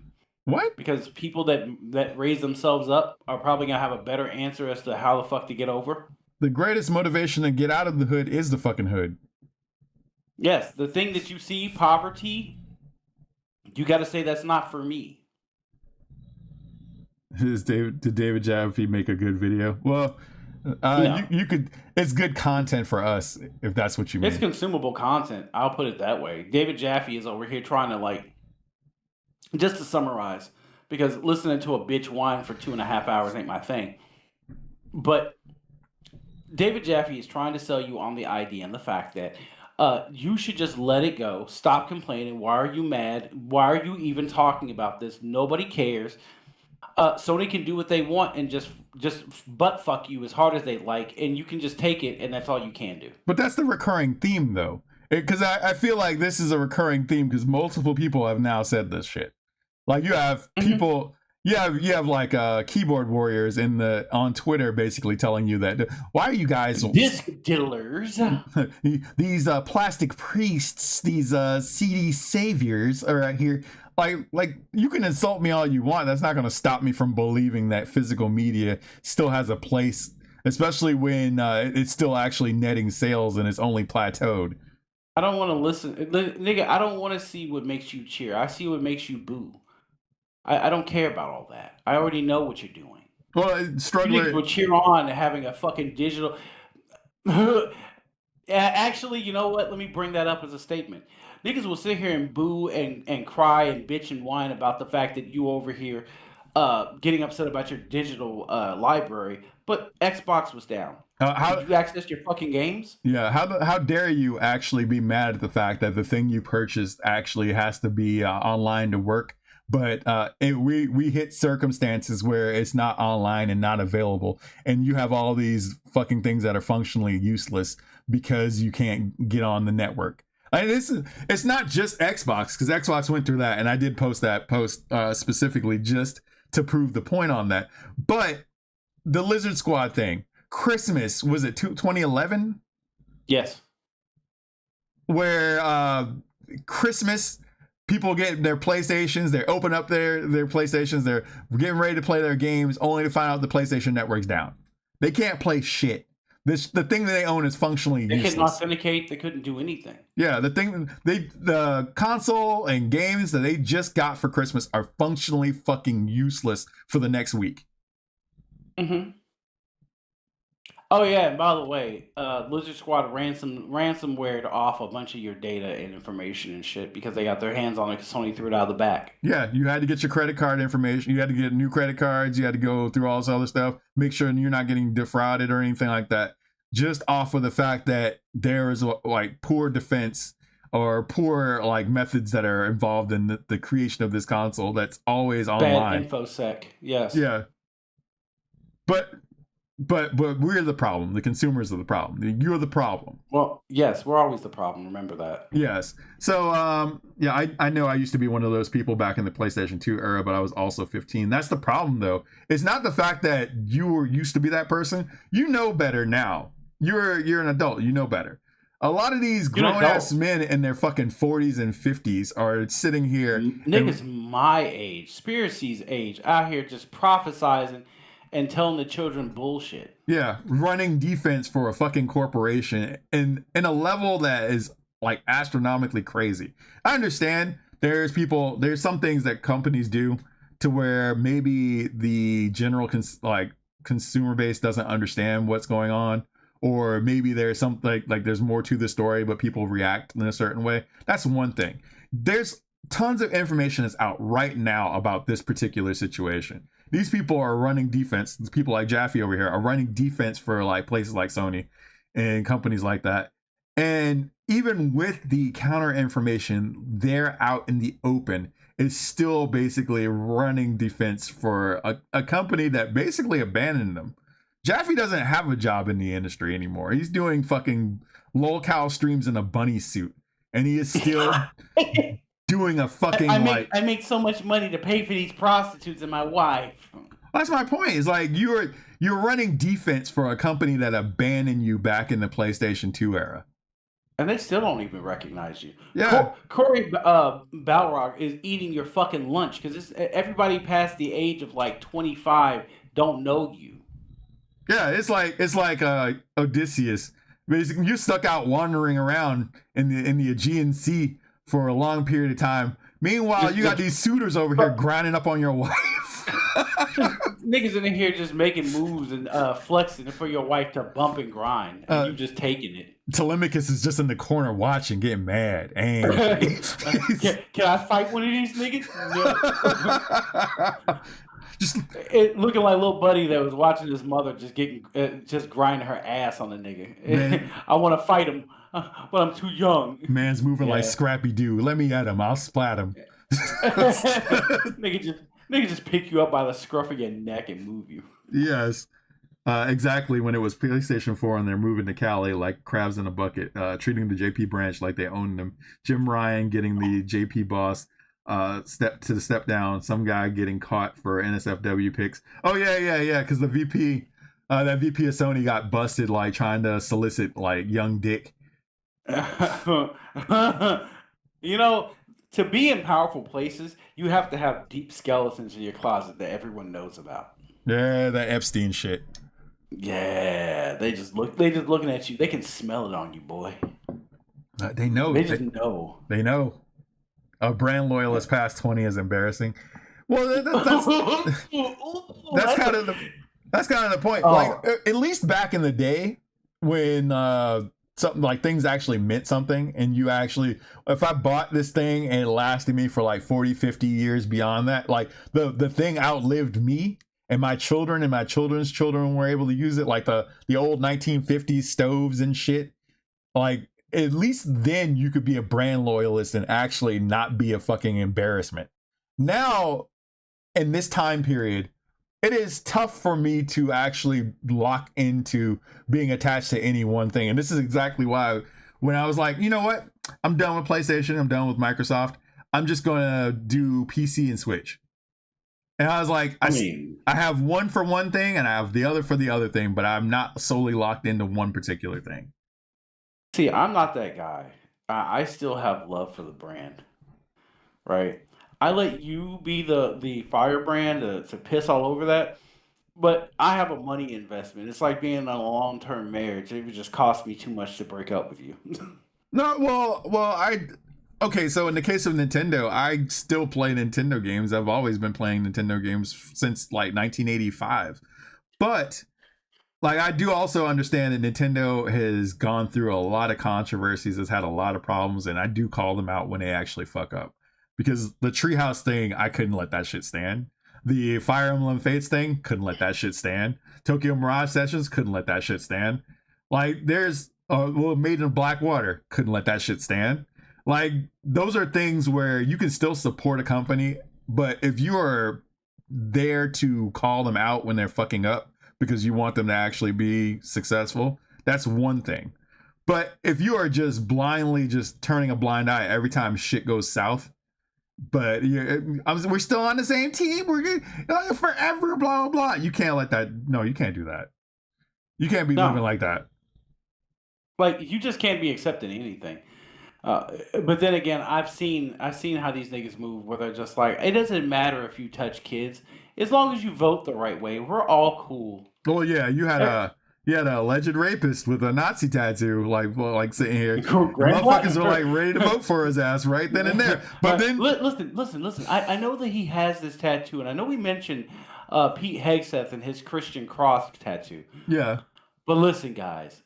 He said he was real sorry. Well, he didn't know what it was. Remember, they were calling us Nazis left and right, like for years. Now that you got a dude with an actual tattoo on his chest, and you over here like, well, maybe he's not all bad. That's what I'm saying. It's like I don't trust anything that comes out of any motherfucker's mouth at this point because y'all motherfuckers can't be consistent on a goddamn issue. Yeah, like the idea of like believing, you know that this is bad, but you just don't want to say anything because the idea of saying anything makes you feel bad. Yeah, it makes me feel upsetty spaghetti. Believe all women until somebody you like is affected by it. Oh no, my homie, he got me too. Damn, that's crazy. He can't be a rapist. He's the homie. Like, right. Okay, then shut the fuck up then. Shut the fuck up about all this other stuff then. Oh, you mean like the Me Too lady's son being over here getting called out for yeah, exactly. It's like, or yeah, in the other instance of Asia Argento or whatever, she's over here like fucking getting dug out by 15-year-old boys and shit, but she's over here trading lollipops for back shots, and you over here just like, you know, she doesn't have the institutional power to do such things. I don't believe you. you. Yeah, it's an institutional problem until the institution gets caught up. Everybody wants to be Akon. I'm locked up. They won't let me out. Or the anti-institution gets caught up. Yeah. The opposing force is the one that gets busted with some real freaky shit going on in the background. And then all of a sudden it's time to talk. We have to come to terms now. Yeah. It's well, nobody's perfect. Like that fucking excuse flies. Everybody makes mistakes. Get the fuck out of here. Seriously. That's my favorite. Everybody makes mistakes, everybody. It's not fair. I'm still willing to buy physical games for the PlayStation, Xbox consoles, but for them to get my money, they play by my terms. Well, that's how it always should be. You are the one with the money. You are the one setting the terms. It's like women in dating circles. Like the person with the most power in the dating situation is going to be the one with the pussy, because everybody's going to try to get into that pussy. Like in everybody wants to clap cheeks. It's not a conversation. In the marketing, that's how the person with the money is the person that sets the terms or whatever. Like, if you want my money for this game, you're going to have to sell this in a way for me to actually you're gonna have to sell it to me. Yeah, make it worth my while. You want me to flash bang the women in the room? What do you bring to the table? and then Sony's aspect, Sony can't turn around and say I am the table, because like nigga, we can drop you in a second. Like I can leave. That's what I'm saying. It's like ain't nobody else gonna put up with your shit. That's what I'm saying. Is like if a whole bunch of people decide tomorrow that they're gonna just take their consoles and go sell them at GameStop for whatever, then what are you gonna do then? But the problem here is that you have a bunch of people, and this is executives that are thinking this. This is an executive brain situation. These executives are legitimately sitting here, and they are living in this delusion that they can do anything to you. We got the hottest thing out here. There's no way that we can fail. Yes. You just have to take it. They're over here, and this is a very big problem when you have nothing but stakeholders and yes men. They're going to tell you things, especially when you have niggas like this that just tell you shit that don't make sense to nobody but you. Like, yeah, man, we got the hottest shit out here. There's no way we can fail. Well, it's like the DSP thing. It's like when GDC was kind of showing videos of Darkside Phil's playthroughs or whatever, and insisting that they have to create games to cater to people like Phil. The market of men with no brains. Yeah. And they're probably looking at these Jaffe, and this is the reason why Jaffe and Alana Pierce and a lot of these people put out this stuff. Yes, we need to get to her because she's my favorite. Yeah, let's go over to Alana Pierce real quick. The talking on a whole, trying to explain to me how gaming works. Oh God. So we're not gonna go too far into this video because this is the longest out of the three. Don't worry about it, guys. This video that should be on screen somewhere right now, back in February, and several hardware price hikes and a $1,000 Steam machine later, I knew this was coming. I just didn't think it would be this fast. That's what she said. But today, let's specifically talk about PlayStation and why they just did something that everyone hates, that they knew we would all hate, the enormous public backlash that has come from that, and why none of that backlash, no amount of public outrage or petitioning, will be able to change it. In case you missed it, PlayStation announced that they are ending physical disc production via a post on the... Now, did you catch what she said? I know I sped this up, but no backlash is going to actually fix this problem. She said that basically she slid that in. Well, I mean, she's used to sliding shit in. Look, I'm gonna say the same thing I say to everybody else when it comes down to stupid people. I don't know how far you want to take this, but I'm gonna say something really early here just to kind of break the immersion. Because she every year the camera goes up higher as I look at the Saggery. Look, the reality to this conversation is that she also says that they don't care about this. They just went up 7%. The stakeholders are happy. Nobody cares. Mm-hmm. While also saying that none of this matters. The stakeholders are king but also quibbles and says that we are all the stakeholders. Yeah. Well, I mean, the stakeholders are going to be there to invest in the company. That's perfectly fine. I get that, Well- but the revenue is what you really should be worried about. Well, no. She comes back and quibbles and says that, well, gamers are the stakeholders. You see. Oh yeah, so it's our fault. Well, it's the fact that she's trying to play both sides of the table, playing in people's fucking faces, if you will. Well, That we're the stakeholders and they should appease us, but also you're not the stakeholders and they should just shit on you and fuck you. well, yeah. I mean, that's a lot of this is going on in all three of those videos where there's a lot of gaslighting that's involved here, and there's a lot of people that are just saying the same shit but just in different flavors of it. But Well, this is the same broad that said, "Hey, we're all dudes and we can all rate video games, but when you rate video games, it's wrong." yeah, well, I mean, you have to have a vagina apparently to. I guess people take you have to have a seriously. vagina. No. I'm going to say I'm not going to let you puss out on this one. I'll say it for you. You have to have a vagina to say something so stupid yet so low in fucking Fahrenheit. Well, what I was gonna say is, in order for people to take you seriously, you have to have both your tits out and own a vagina. Well, I mean, they didn't take her serious then. Well, I'm gonna click on this. The PlayStation blog. It reads, as consumer preferences and the broader entertainment industry continue to shift away from physical disc to digital, physical game disc production for all new games releasing on PlayStation consoles will be discontinued starting January 2028. Following this date, new games will be available on PlayStation Store and at retailers in digital formats only. This is a natural direction for Sony Interactive Entertainment to adapt to consumer trends as the general preference for digital media significantly outpaces physical discs. This transition will enable us to align more closely with how most of our community prefers to access and play games today. On the exact same day, they also announced an update on the PlayStation Store for the PS3 and PS Vita. The second blog post reads, after nearly 2 decades of supporting the PS3 console generation, we wanted to let you know we will be closing the PlayStation Store on PS3 as well. Obviously, skip Sony is over not that. wrong in saying that their customers are largely buying digital. Their last report says that only 3% of the company's sales are attributed to physical hardware. Physical game sales are down across the board. This is what people are voting. Let me go back to this. So yeah, here's the breakdown, sales breakdown that's being stated here. It says 3% physical software and 20% digital, but 29% add-on content, 14% network services, and 24% hardware. It is funny that, like, if you look at this, that's 2024 sales breakdown, by the way. That's not exactly 2026. Well, I mean, I'll give them that they probably don't have that data yet. Well, they don't. Was it till the end of this month? That's the end of the quarter? Yeah. So they won't have the financial data for what's really going on until then. We're all moving off of speculation right now, and that's where we're at with this particular thing. But the other thing that I thought was funny, because I'm gonna kick it over just a little bit. Sales are attributed to physical hardware. Physical game sales. Hey, look, guess where we're at?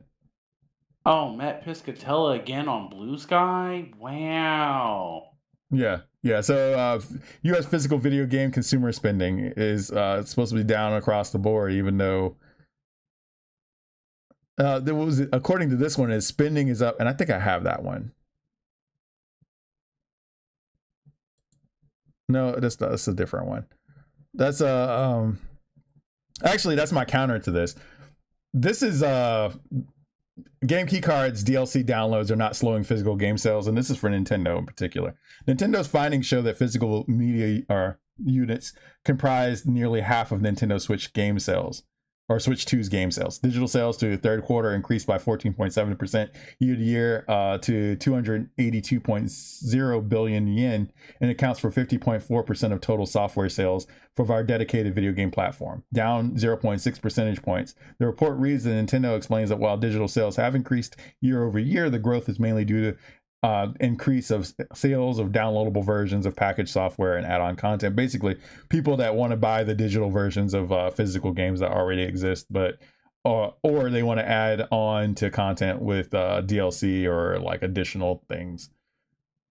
So with digital DLC and content expansions dominating downloads, it seems that players are more interested in physical game ownership than the increasingly digital industry may lead us to believe. Now that's Nintendo's end. So how is it that Nintendo is succeeding on this end, but yet PlayStation's not? I wonder. I think we can figure this out if we, use our big brains. Maybe it's because Sony is trying to rig the game in their favor so hard, and it's not even for us. It's for the stakeholders that make as much money as humanly possible, while Nintendo is reinvesting into the business.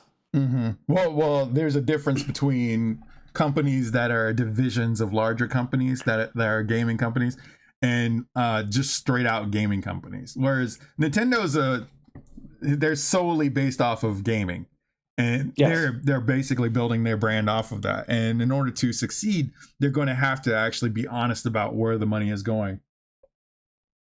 They have different stakeholders with different thought processes.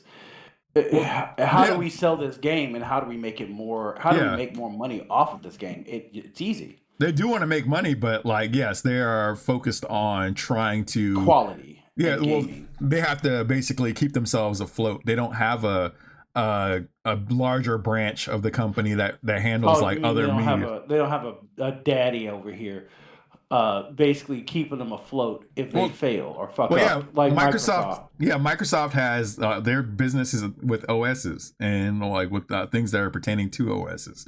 Sony has consumer electronics. So those are things that if the PlayStation brand falls off, or if they're short money, they'll just shrink it. Well, it's the same thing that's happening with Microsoft, where Microsoft is literally telling them this is make or break time. If you don't make a profit, we'll dissolve you. Well, and here's another thing I want to show you too. This is the Amazon sales top 5 best-selling games on Amazon so far this year, and this is July 6th of 2026. So obviously Grand Theft Auto 6, but for the most part it is Tomodachi Life, Living the Dream, Star Fox, Mario and Rabbids Kingdom Battle, Metroid Prime 4 Beyond. Those are the top 5 selling games. With not far behind are 007 First Light, Sonic Racing Cross Worlds, Pokemon Legends ZA, Pokopia, and Sonic X Shadow Generations. So this is Amazon's sales charts. But this is the thing I wanted to point out. Tomodachi Life, Living the Dream's inclusion might surprise some, but the Civ Sim has seen more crazy sales figures in the first half of the year, leading Circana's US charts in April. There's Circana again. And generating over $41 million in combined physical and projected digital sales. Even more interestingly, Living the Dream also contributed to a 44% year-on-year increase in consumer spending on new physical software in April of 2026, reaching 96 million. So apparently, even though physical game sales is down across the board, is what people were saying, these games, and it's a Nintendo game, Tomodachi Life Living the Dream is a Nintendo game, is actually creating year-on-year increase in consumer spending on physical games. So either what is this Schrodinger's like figures? It's either low or it's not low, or it's actually like not beneficial for the company, or is, depending on the company, it's beneficial. Like where exactly are we going with this? It's hard to tell, to be honest with you. Isn't this the same place that basically told us that like this didn't they use Nintendo the last time when they said, "Oh yeah, Nintendo is where all the women are playing games at"? Well, yeah, Piscatella. The reason why, and I feel like that's why I wanted to do this show on this instead of doing another video covering it. I feel like this is the most important aspect of it. Matt Piscatella, the reason why we have a problem with that, Matt Piscatella, is when it was like a Sunday, because we were just kind of shooting the shit on the art stream talking about this. But Matt Piscatella put out pretty much an article stating that, yes, it wasn't even an article, it was just a post on Twitter. Like, hey, there's more girls that are actually playing Nintendo games because we took a data search at all of the people that are playing games, and we come to this conclusion, not understanding that consoles are family consoles, and maybe there's multiple people actually playing. The console, the Switch, might have actually been bought for one person, but other people use it, so on and so forth, or whatever. So somebody sets it up. Oh yeah, somebody basically. Yeah. Somebody who started off with male male like DNA and chromosomes decided to yeah, I know where you're going. make some adjustments to themselves, and now they call themselves a female, and now we're using that data point. Yes, the Lilith Lovitz of the world. Yeah. yes, but he made that statement. He made that post. Then decided to put out a article like referring, and making himself. It was like a cyclical reference to where the source of the data for this article is this tweet that he made. And he never put it up on Circana. Yeah. We both noticed that. He never put this shit up on Circana, not a day in the life. We've never deleted seen it that on the Circana website. He deleted that whole post. Like, he got called out on it. And then he left Twitter and went over to Blue Sky and never came back. Well, just because you can actually get away with bullshit on Blue Sky. Unless you're of the wrong political persuasion, you run afoul. You run afoul of certain parties. The fact that all the journalists are quoting him, even if you don't know who he is highly suspect, as it's coordinated. His background as the first GG. Well, that's the point. Well, back during the first GG, yeah. The point is that like there's this one thing, and people are going to that one thing. And they're using it as a talking point for everything else. And this is the thing that game journalists tend to do. Like they'll make a statement, and then they'll go out and make a whole article about it, and then they'll refer as the source link their original statement. Basically, it's they circle the wagons on one source and never update that source. Or they might be the source. And then they just pretend that that source is the authority on it. The holy grail of sources, yes. Yeah, and that's the point. So let's get into Circana, because I want to. Who is Circana? So it started here with this particular tweet. I saw this tweet the other day because I think Bloody and I were talking about this, and Circana isn't an independent research institute. It's a private company that provides market data to paying clients and is owned by Hellman and Friedman. Because of that, I think it's fair to question the potential conflicts of interest. The timing certainly raises questions. Don't believe it. All of this is controlled very well by Sony PlayStation. No disc, no buy.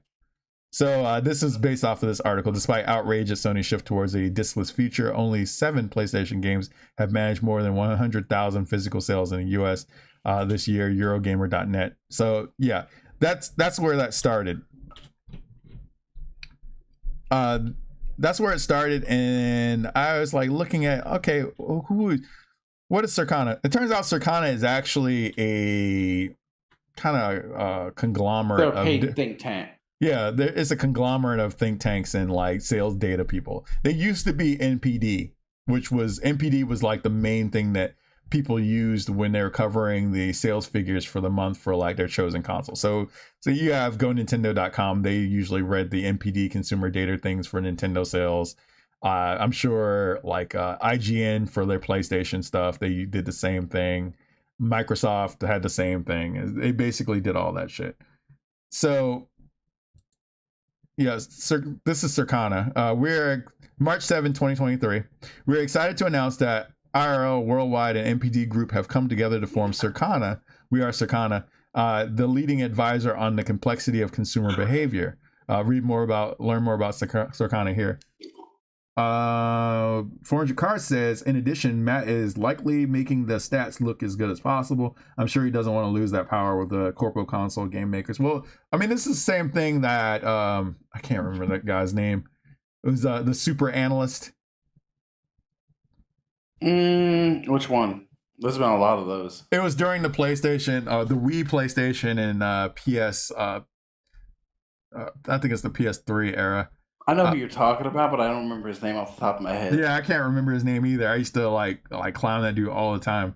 But he called himself the super analyst, and he was like, he was basically the Nate Silver of gaming. Yes. Yeah, he had all these bad takes, but he considered himself to be like greater than he was.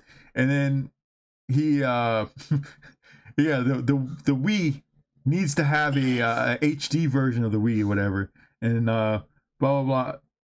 Merck Zerny. No, Zerny. If I figure it out, I'll let you know. But yeah, here's the other things. Circana dive into the strategies that savvy retailers are using to stand out in the crowded grocery store landscape. From outside the store marketing to leveraging limited time offers, discover how to win over consumers at every stage.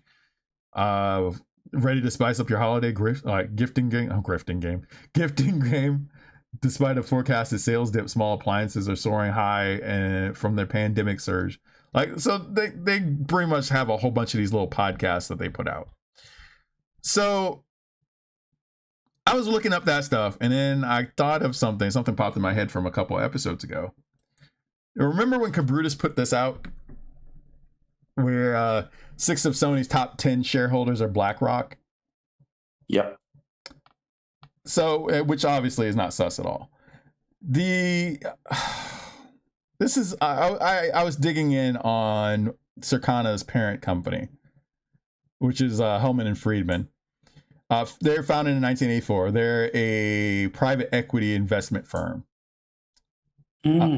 Yes, they're all well respected for their focused investment philosophy and approach on targeting large-scale private equity-related investments in companies in their core sectors.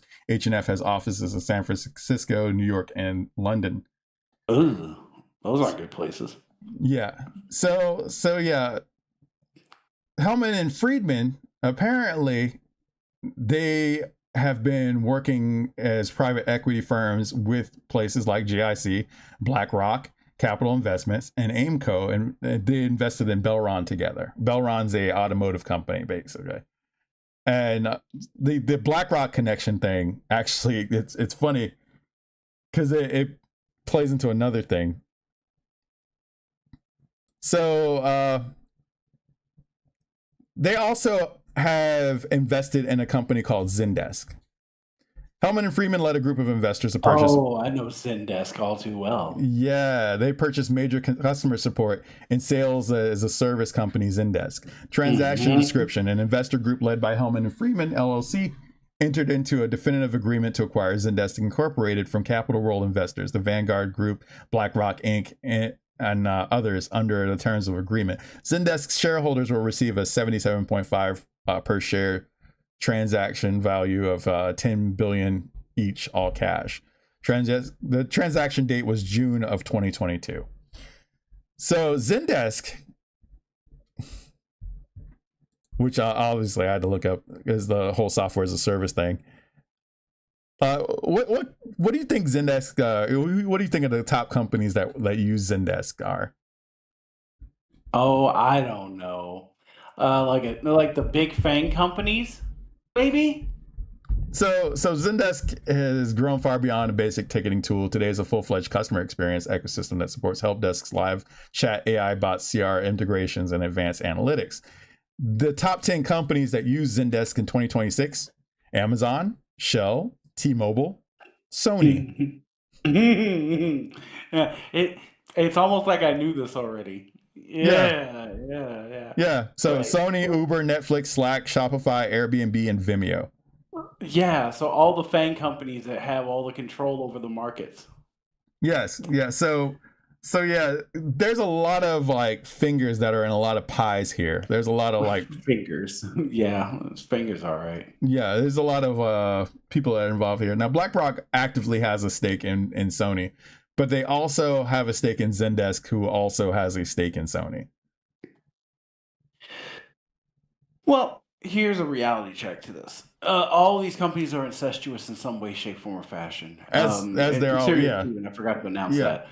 They're all incestuous in some way, shape, form, or fashion. They love to flex their connections to each other as to never compete against each other, but participate, if you will.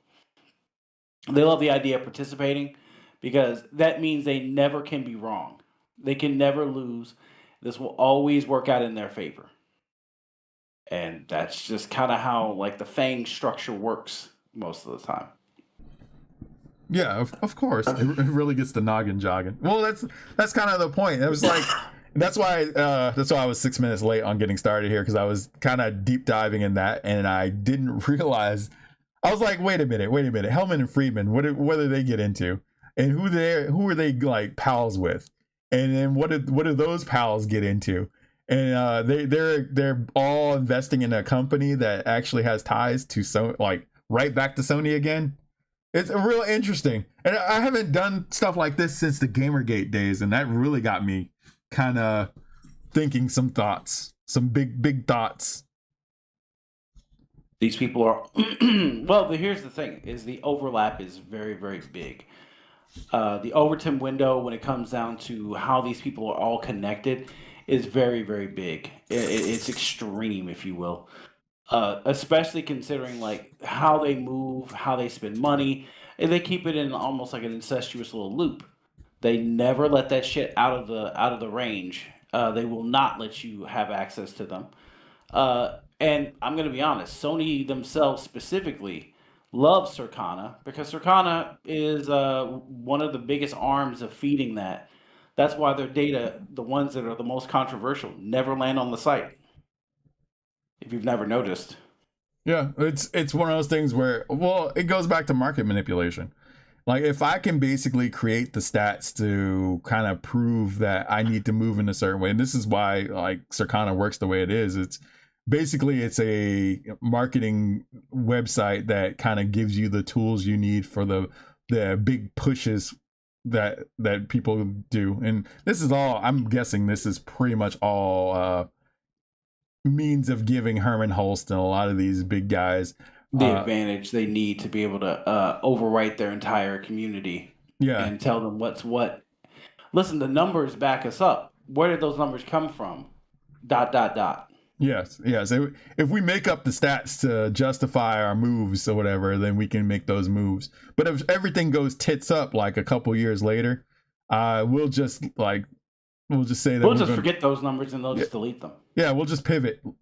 which is we'll just delete the shit. Again, Matt Piscatella, hey, make one phone call, it's gone. Yeah, well, yeah, they'll basically astroturf this shit. And if they need to pivot, they'll pivot, but they're not going to pivot and say that we apologize or any of that other shit. They're just going to basically just pivot and then pretend that it was their idea the whole time.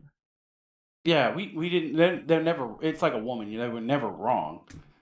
They never have to apologize. They just have to, suck a dick or two. Just pretend like it didn't happen, baby. I didn't say none of that. I love you. Yeah. As much as I hate to say it this way, but when you realize the man you left actually supplied you with the life that you lived, and the dick that you ran off to apparently ditched you the moment things got inconvenient for them. It's real sad. Yeah, I was just cheating with you. I didn't mean to stay. Man, I just like married broads. You ain't married no more? No attraction. Yeah, the thrill is gone. Thanks, BB King. I appreciate it. But yeah, let's move on from that. Now that I got that information out, let's move on to the black pillars. Let's talk about the black pillars for a minute. Which ones? You want to talk about the real ones or the niggas that are just trying to get interest and payments from Sony? We're gonna do a parfait. We'll do a real one, fake one, real one, fake one. Amazon Games VP Jeff Gaddis thinks that the future of gaming might not need a console at all, as hardware keeps getting more and more expensive. More people could turn to cloud gaming instead. Now, that's something that's been pushed for the longest time. That ship has sailed, my nigga. We've done this already. Cloud gaming. As if the Ouya and Stadia never fucking existed. Well, the Stadia doesn't exist. They just, I love the Stadia. It's like the greatest. It's the gift that keeps on giving, like crabs or herpes, right? When you talk about the Stadia, you have to remember that the Stadia died just so Google could reabsorb it into their laptop tech. Now it's just available if you get a dongle for your Google Chromebook. You could use it. It already feels like a gay statement. Do you own a Chromebook? You might as well just go ahead and say you do anal on the first date. Oh, Jesus Christ. Do you own a Ouya? Nigga, no, I'm heterosexual. I'm good. I have a Vita at home. Don't ever say that shit to me again in life. Do you own a Ouya? I have a wife at home. Get out of my face. Don't ever say that gay shit to me again. I mean, it really is. It's the gayest shit you could ever say to a nigga. I don't know. If hardware gets more and more expensive, I think streaming will become a lot more attractive to people. He also said cloud gaming has improved over the last few years and is finally a realistic option for more players. Says who? The technology's come a long way and is much more viable than it used to be. What? The fucking Stadia was only like, what, 2-3 years ago? The Stadia like dying? Yeah. Like, I lost my YouTube channel in what, 2022? Yeah. It was right around that time. So the Stadia died a bloody fucking. Well, I mean, we talked about the Ouya. The Ouya was only there for like what, almost like 4 years, and then it was gone. Motherfuckers use that. They bought that shit up just to turn it into like a fucking like emulation console. That was how Ouya was like 30. At the end, it was $30. It was like, oh, I could just buy that, like convert it into. Niggas were just buying it for the memes. Yeah, I could convert this shit into an emulation machine and then just be on about my way. I mean, people were just buying it for the memes. Let's just call it what it is. They were buying it strictly for the memes at that point. So if they were serious, they would strong up all the internet companies. Or try to at least bring them in and try to create a means to make it to where internet is available for everybody. But we can't even get high-speed internet in like rural areas. They don't want to do that. I don't think you understand what this really means. The idea of, again, what is it? 2020 proved a big point that the infrastructure cannot contain the massive amount of users. It's not sustainable. Well, I mean, this is the main reason why Elon is doing like satellite internet. Yeah, Starlink. Starlink's there for the rural areas or like the Appalachian areas or the areas that you can't get fiber internet to or fucking cable internet to. Or destabilized countries with internet blackouts. Yes, with legitimate internet blackout or deliberate internet blackouts is what it is. The Sheik, he don't like it. Rock the Casbah, nigga. Yes. But that's the whole point. Is like we don't have the infrastructure for that. I don't think we'll have the infrastructure for that for at least another 20 years, if we even attempt to try. Well, it doesn't. This is the same thing as like when they had the conversation about everybody should drive electric cars on what, the grid from the 70s. Yeah. The grid hasn't been updated since like 1979. Yeah. So, but you want to dump a bunch of electric cars and electric dog shit on it. It can barely handle the fact you have a microwave and a motherfucking air fryer. Well, here's the other thing about that. We were talking about the electric grid for electric cars, but at the same time, we just had a 100-year-old sewage system fucking break up and flood Hollywood like an Egyptian plague hit it, and then it turned around like in New York. We have historic rain that in a normal circumstance, if you had a decent mayor that wasn't about some bullshit, he would have actually like got to work on the fucking sewage system and made it to where they didn't have flooding over there either. But we in Mamdani-stan. Yeah, thank you. Right? Listen, in Mamdani-stan, you starve while standing. You must work. Get to work. I mean, my thing has always been the conversation about like, I get what you're saying on that one, and I make the laugh about it, and I joke and I kid, but like, haven't you noticed that every one of those places is run by a Democratic socialist?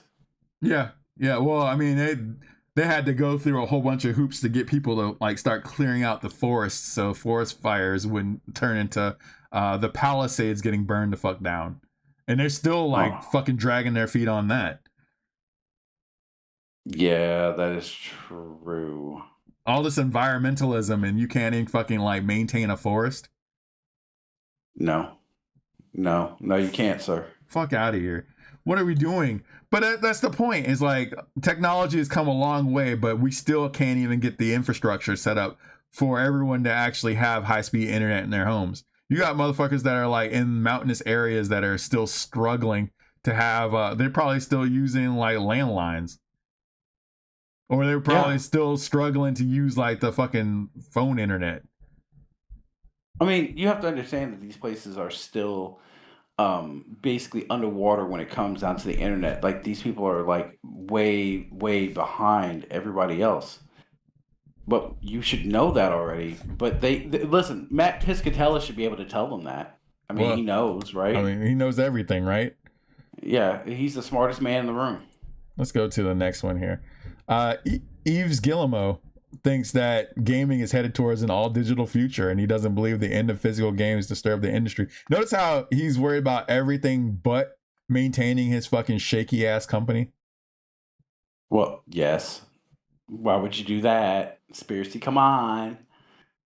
Don't be stupid. Reacting to Sony ending physical PlayStation game discs for new release in 2028, Guillemot said the PC gaming is proof that going digital can actually help the business. Well, see, here's the difference though. Well, if you're using Steam and GOG as basically the template for that, you actually have to look at how they handle things. You can't fuck people over on bullshit like like the Black Flag situation.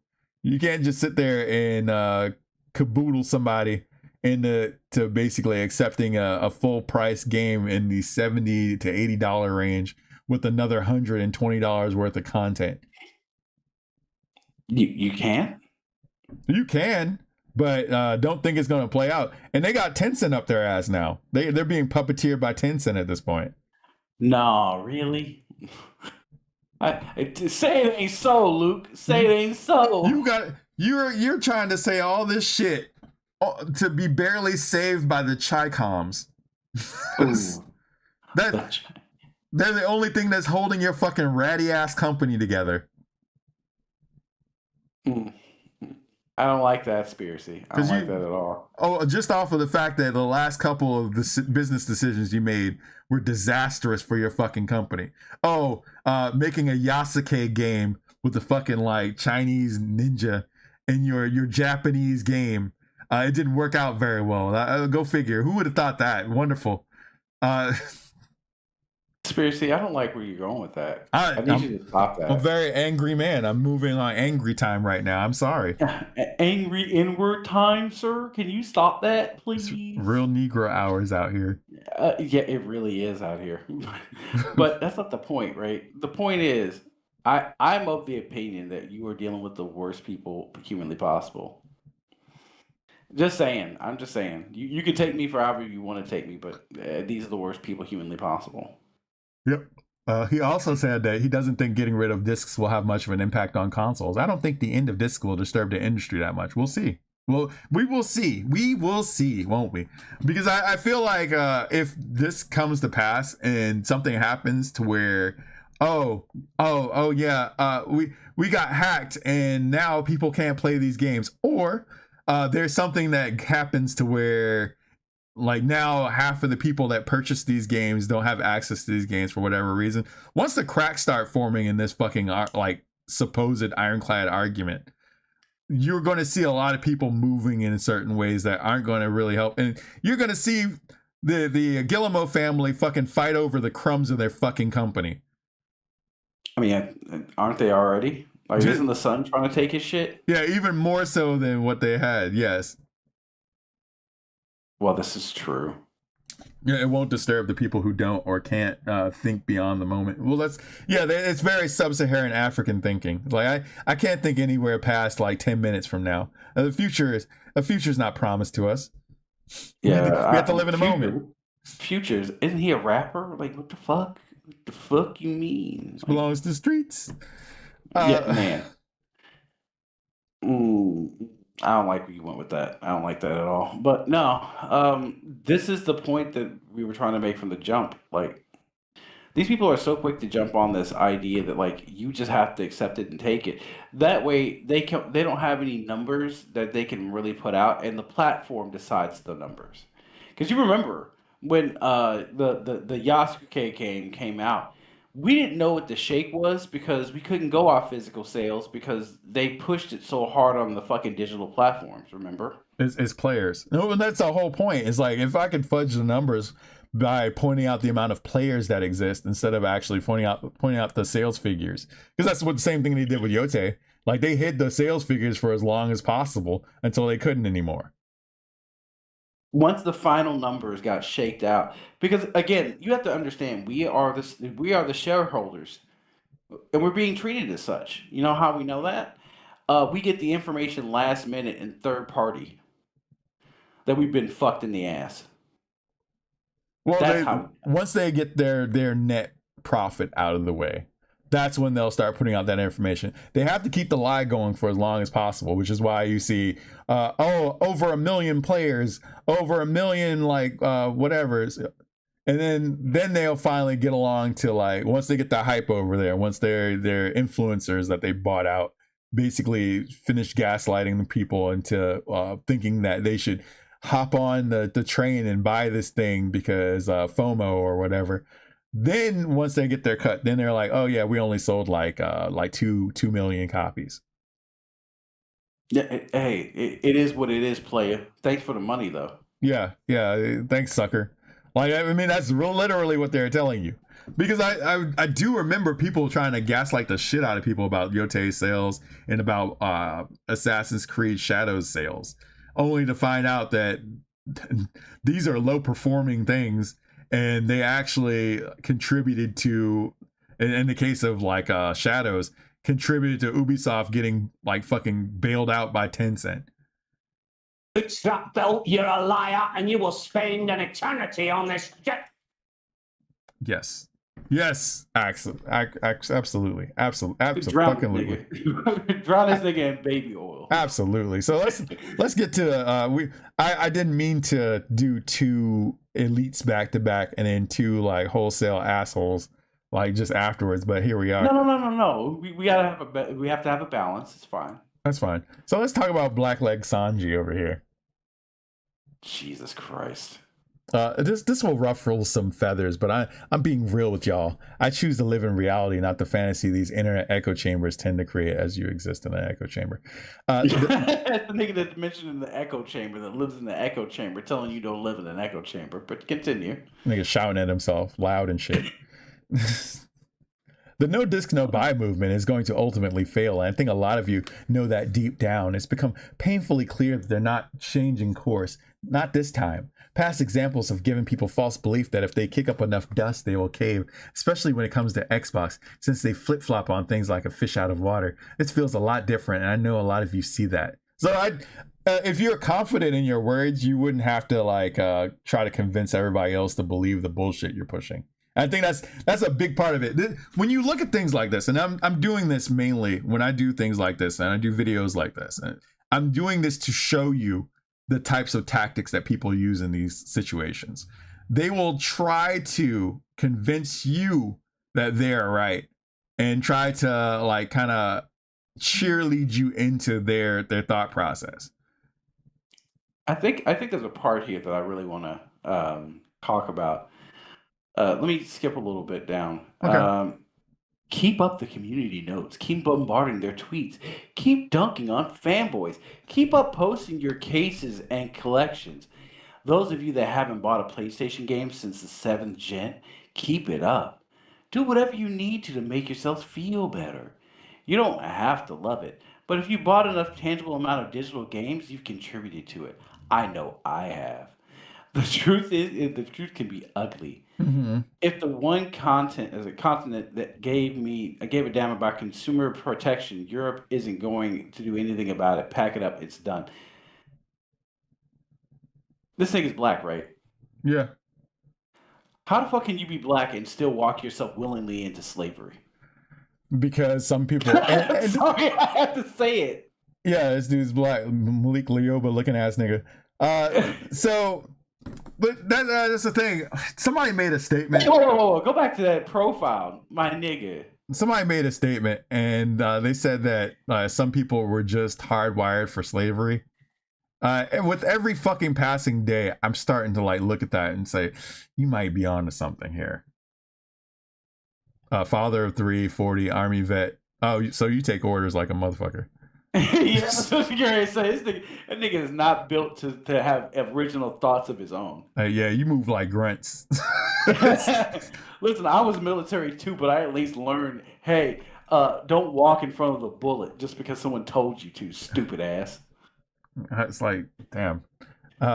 40 Father, 3 Army vet, FBBB fan, gamer, thoughts and opinions on tomorrow. Man, it amazes me how many grown ass older niggas my age just suck dick for major corporations as if it's like the move, and then have the audacity and nerve to try to buck up and talk to you as if you're a child. You need to do the same thing that I did. Give the fuck up, because that's what that is. You need to. Where's your fat bitch wife, nigga? That's Where's my your point. fat bitch wife? Like, nigga, like peak head stuff needs to like come in and give you the T-test, because your shit you sound like your testosterone This shit is sounds low. shaky to me. You need some hormone replacement therapy. And nigga looks like he goes to the saunas and just plays party all the time. Nigga, where's your male to male transition? Cut them tits off. grow a pair. Cut them balls off. Give you some bigger balls. Let's go. He's bitch made. He's not wrong. He's not wrong. So I mean, he's really not. But no, this is the same type of reality that these people live in, where it's like it doesn't even matter to fight. Who cares, right? Again, these are the niggas that are sitting there telling you, who cares? Here's a reality. If I gotta tweet all that to get a point across, nigga, then I ain't said shit. Well, my personal philosophy on this is that, like, when I see stuff like this, nigga, who you trying to convince, us or yourself? I'm gonna be honest with you. He's convinced no one. Oh, that's what I'm saying. He's convinced himself and like other niggas that are primed and ready to just lay down and take it in the ass. These niggas over here just like fuck the wrestling, just drill a hole in my shell and just have at it, homie. Well, that's what I'm saying. This is like that fucking comic about the lost bike. Someone stole my bike, but it's okay. He needed it more than I did. Blah blah blah. Like, no, nigga. Like, somebody stole your bike.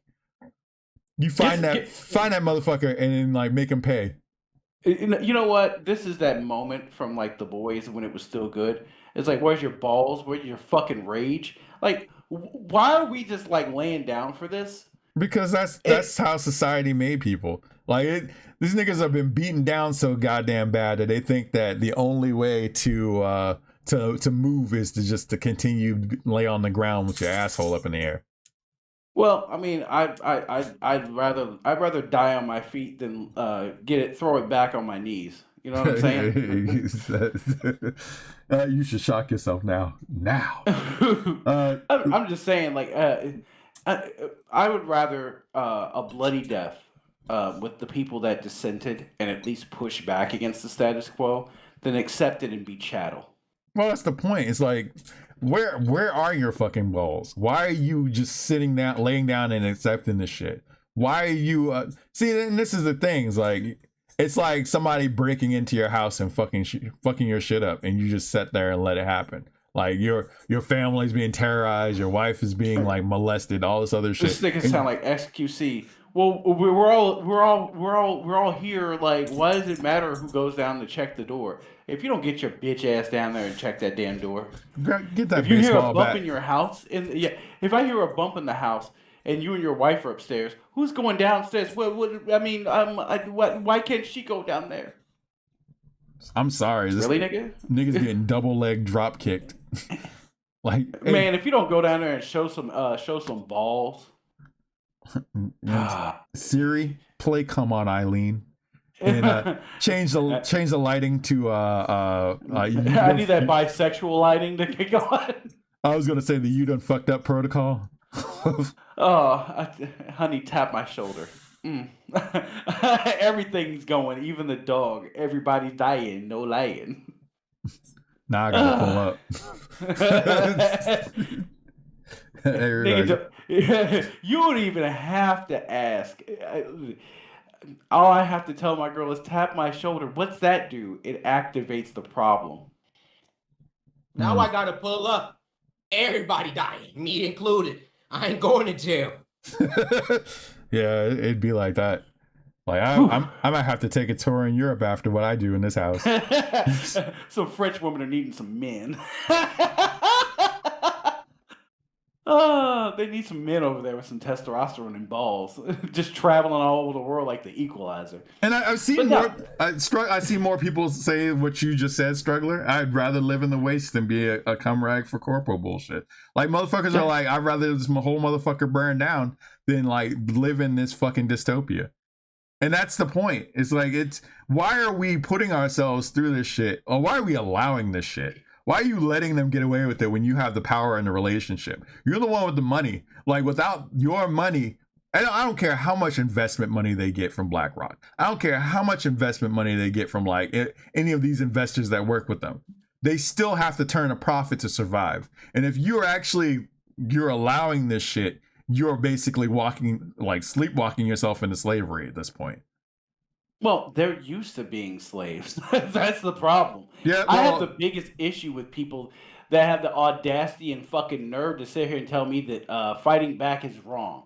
This sounds like those white women are like, listen, if you tell your children to fight back at school, then you're wrong for fighting back. Like, no, I'm fucking not. I'm teaching them not to be fucking like stepped on and stepped over like a fucking like doormat. And that's the whole point, is like there comes a point in a man's life, and I do have to say man because there's a lot of men out here that don't fucking act like it. I heard that. Men?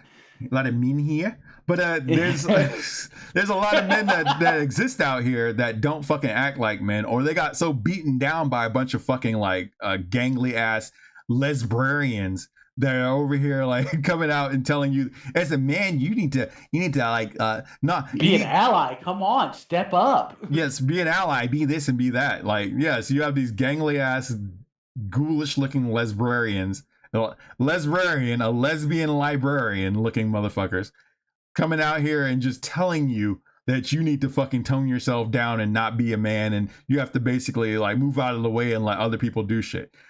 Now is the time for you to actually find your fucking balls and actually get up here and realize that you don't have to live like this. You don't have to put up with this bullshit. You don't have to have a bunch of people basically telling you that you need to stand down when you're the one making the money. You're the one working 40-hour work weeks and putting your body through all this physical torment for you to just have a couple minutes to play a fucking video game and enjoy yourself. Why don't you just stand up for yourself and stop being bullied by people on the internet that don't have any real fucking say or jurisdiction in your home? That is absolutely what I'm trying to say here, because a lot of these people, they don't buy the games for you. They're not playing. They're not letting you, here's I'm going to gift you these games so you can play. They're not feeding you. They're not fucking you. They're not doing, well, they are fucking you, but they're not fucking you in the ways you like. Way. Yeah. They're not doing anything beneficial for you. They don't care about you. No. The thing is that this nigga will sit there and tell you, yes, give in to the corporation because the corporation is at least going to do you right. Like where? Where they're going to do me right? They're going to do me the way... They're going to do me all right. Yeah. Like video vixens. They're going to do me real fucking hard. That's all they're going to do. That's my point. Like, this is some nigga kiss my ass business. They're butt fucking you. The amount of people... I gotta allow that for cars. The amount of people that'll sit here and just let you just get mollywopped and butt fucked. Well, it's just staggering to me. They got theirs. Like they could just why is it that I have my problems with the no disc no buy movement, and I think it's mainly basically now we have to. There's people that are in the no disc no buy movement that are like going like full tilt to like, well, I'm not going to support Steam or GOG either. I was like, well, that's a little extreme, but I understand where you're coming from. But there are some points where you're going to have to kind of adjust that mentality on. Like if somebody's actually giving you the value, whatever that you need, and this is mainly my argument is that instead of actually having the adverse reaction of everything's off the table, you're going to have to actually start looking at things that provide you value. And I think that's where it is. I've been telling you this for years, and we've been telling you this for years. You have to actually start looking at things and looking at your level of value on things. You have to understand what it means to be a customer and a consumer and the amount of power that you have in the relationship. And that's the problem. A lot of these people, they have been letting these companies get away with murder for years, and now they hit a breaking point. Now they're basically going full tilt in the opposite direction, which is a natural reaction to these things. But you have to understand that, like, if you would have actually set the boundaries from the get-go, and yeah, I don't particularly like what they're doing with this, so therefore I don't necessarily know if I want to put money towards this thing, or if you would have had those like thoughts and the mentality behind that, perhaps things would have been a little bit better.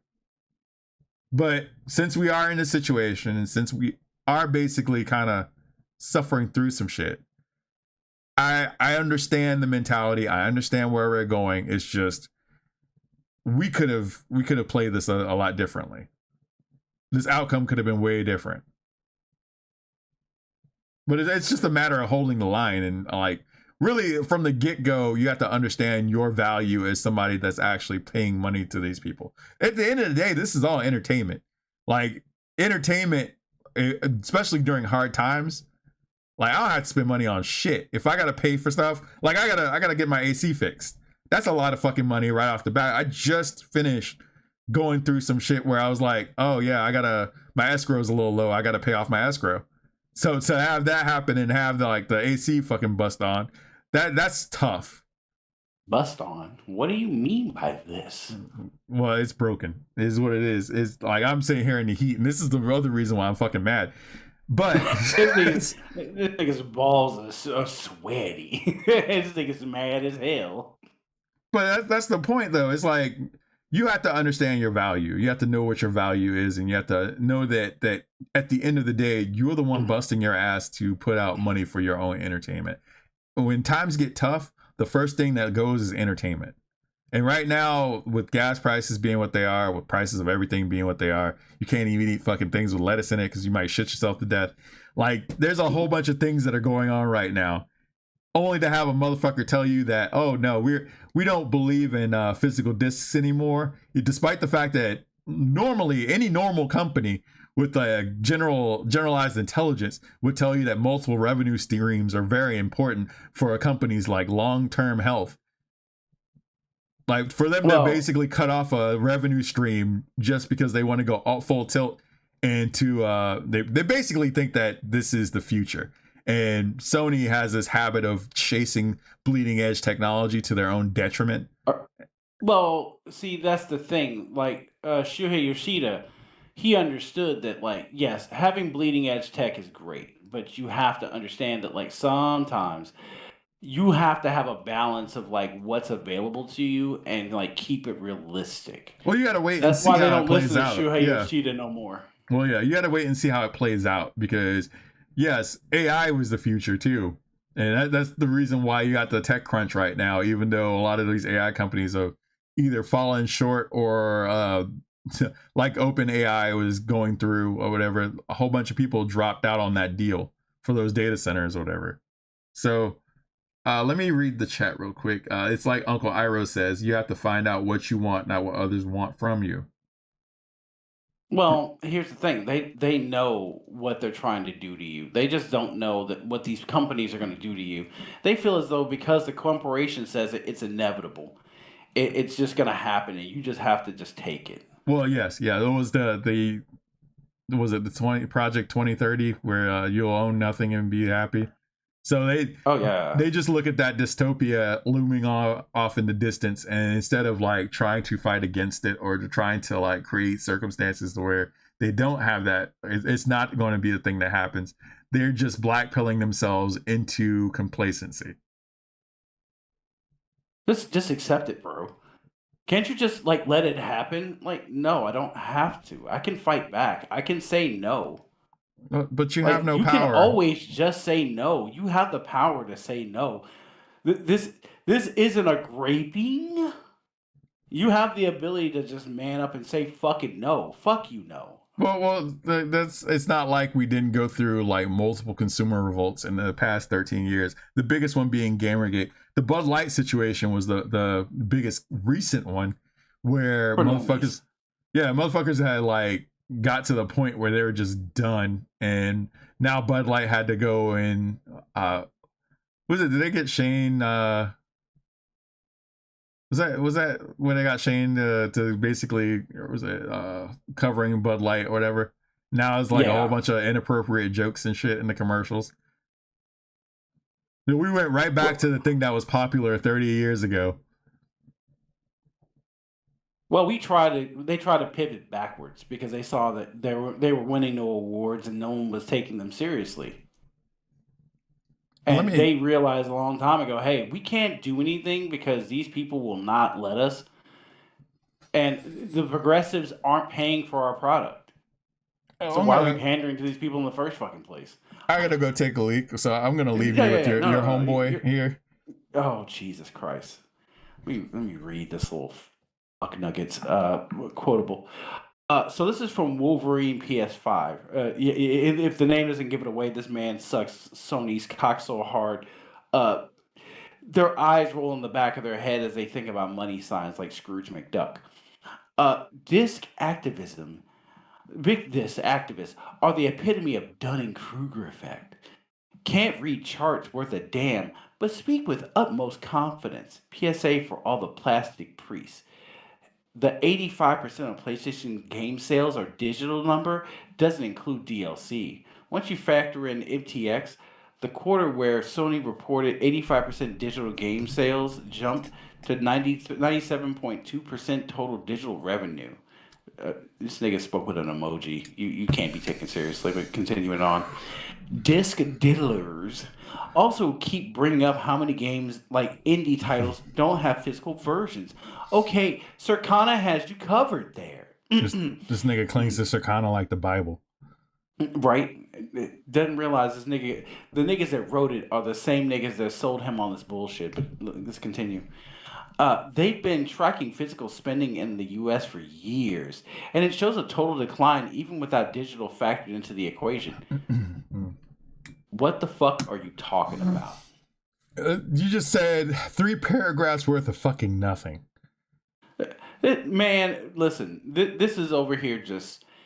This nigga's haggling at whorehouses. Like, this man's just rambling, just busting off shots in the air. Well, my favorite part is that this nigga has the absolute gall to just just gargle the balls of a PS5 game that's potentially coming out, and so he has to stick to his guns and stand by his man, like Tammy Wynette says. As this nigga beats you. Stand by your man. Why is it every time that your man comes by, you flinch? Yep. I gotta go. He coming. him home. Honey, dinner is cooked. Bitch, this chicken is cold. 3 niggas, like, you just bounce from man to man to man, and they all said the same shit. Bitch, your chicken cold. Just slap the shit out you. But no, I mean, when I look at this data, this is all coming for Circana. Leading back to what we talked about, these people are so believing in Circana, and it's like the shit they believe is so beautiful. Yeah. Like, they sold you a lie, and then you run out of here with confidence, with your chest puffed out, loud and motherfucking wrong, and have audacity to look at everybody else and be like, oh, you're all idiots. They put a battery in your back full of false information, and by the time the truth gets out there, you'll fucking lock your account down and act like you ain't said shit. Yep. I know how this works. The niggas that are loud and wrong are the first ones to lock shit up and act like they ain't said nothing. I didn't say anything about it. I don't know what you're talking about. What do you mean? I have nothing on my, like, deleting shit off your fucking account is not gonna make it. We live in the digital age with a fucking Wayback Machine. Niggas take screenshots to talk about it. That's why we take screenshots to talk about it. Yep, because motherfuckers will sit there and pretend that this shit doesn't exist in order to make themselves basically save face. But yeah, that's where we're at right now. But this man's getting like ran out. He's getting down. Look. 7,000 views and only 89 likes. That should tell you. And look at this man got ratioed into the dust. Yep. It's like watching a nigga start a street fight and just get beat up. Yeah, nigga, we hard, but stop hitting me, please. Oof. I hate to break it to you, but you can't read charts. Chart number 1 shows C 25% of FY sales for 2024-25 are physical, not 15%. DLC is not a full game. 97% revenue stat is incorrect. It's only 50%. Games only 20%. Physical includes only first-party games and third-party royalties. It was just a balloon. How does this nigga get run through in his own replies? Yeah. Like, you got ran through like shit. That nigga got okay. That nigga got ran through like shit through a goose in his own fucking reply section. And I'm sorry to tell you this, but yes, digital sales are not hidden. It is the argument that they want to make. Yeah. But here's the thing. You've been deterred from physical sales for almost 4 years. Almost 4 years. At every angle, they've been trying to get you away from physical fucking sales, and it still hasn't broken the consumer yet. For physical sales to still hang in there at 50%, that means that people are still going out and doing the old ways and the old days. Let me actually cover this because I want to do a little bit of a flashback real quick because we'll be getting into the ends part of this whole segment soon, so Buns over here was like, I don't think Buns. I love these names on the internet, baby. This whole I thought Bloody was bad. This nigga's named himself Buns. This whole argument is, or the whole argument is Buns, but yes. Butt cheeks.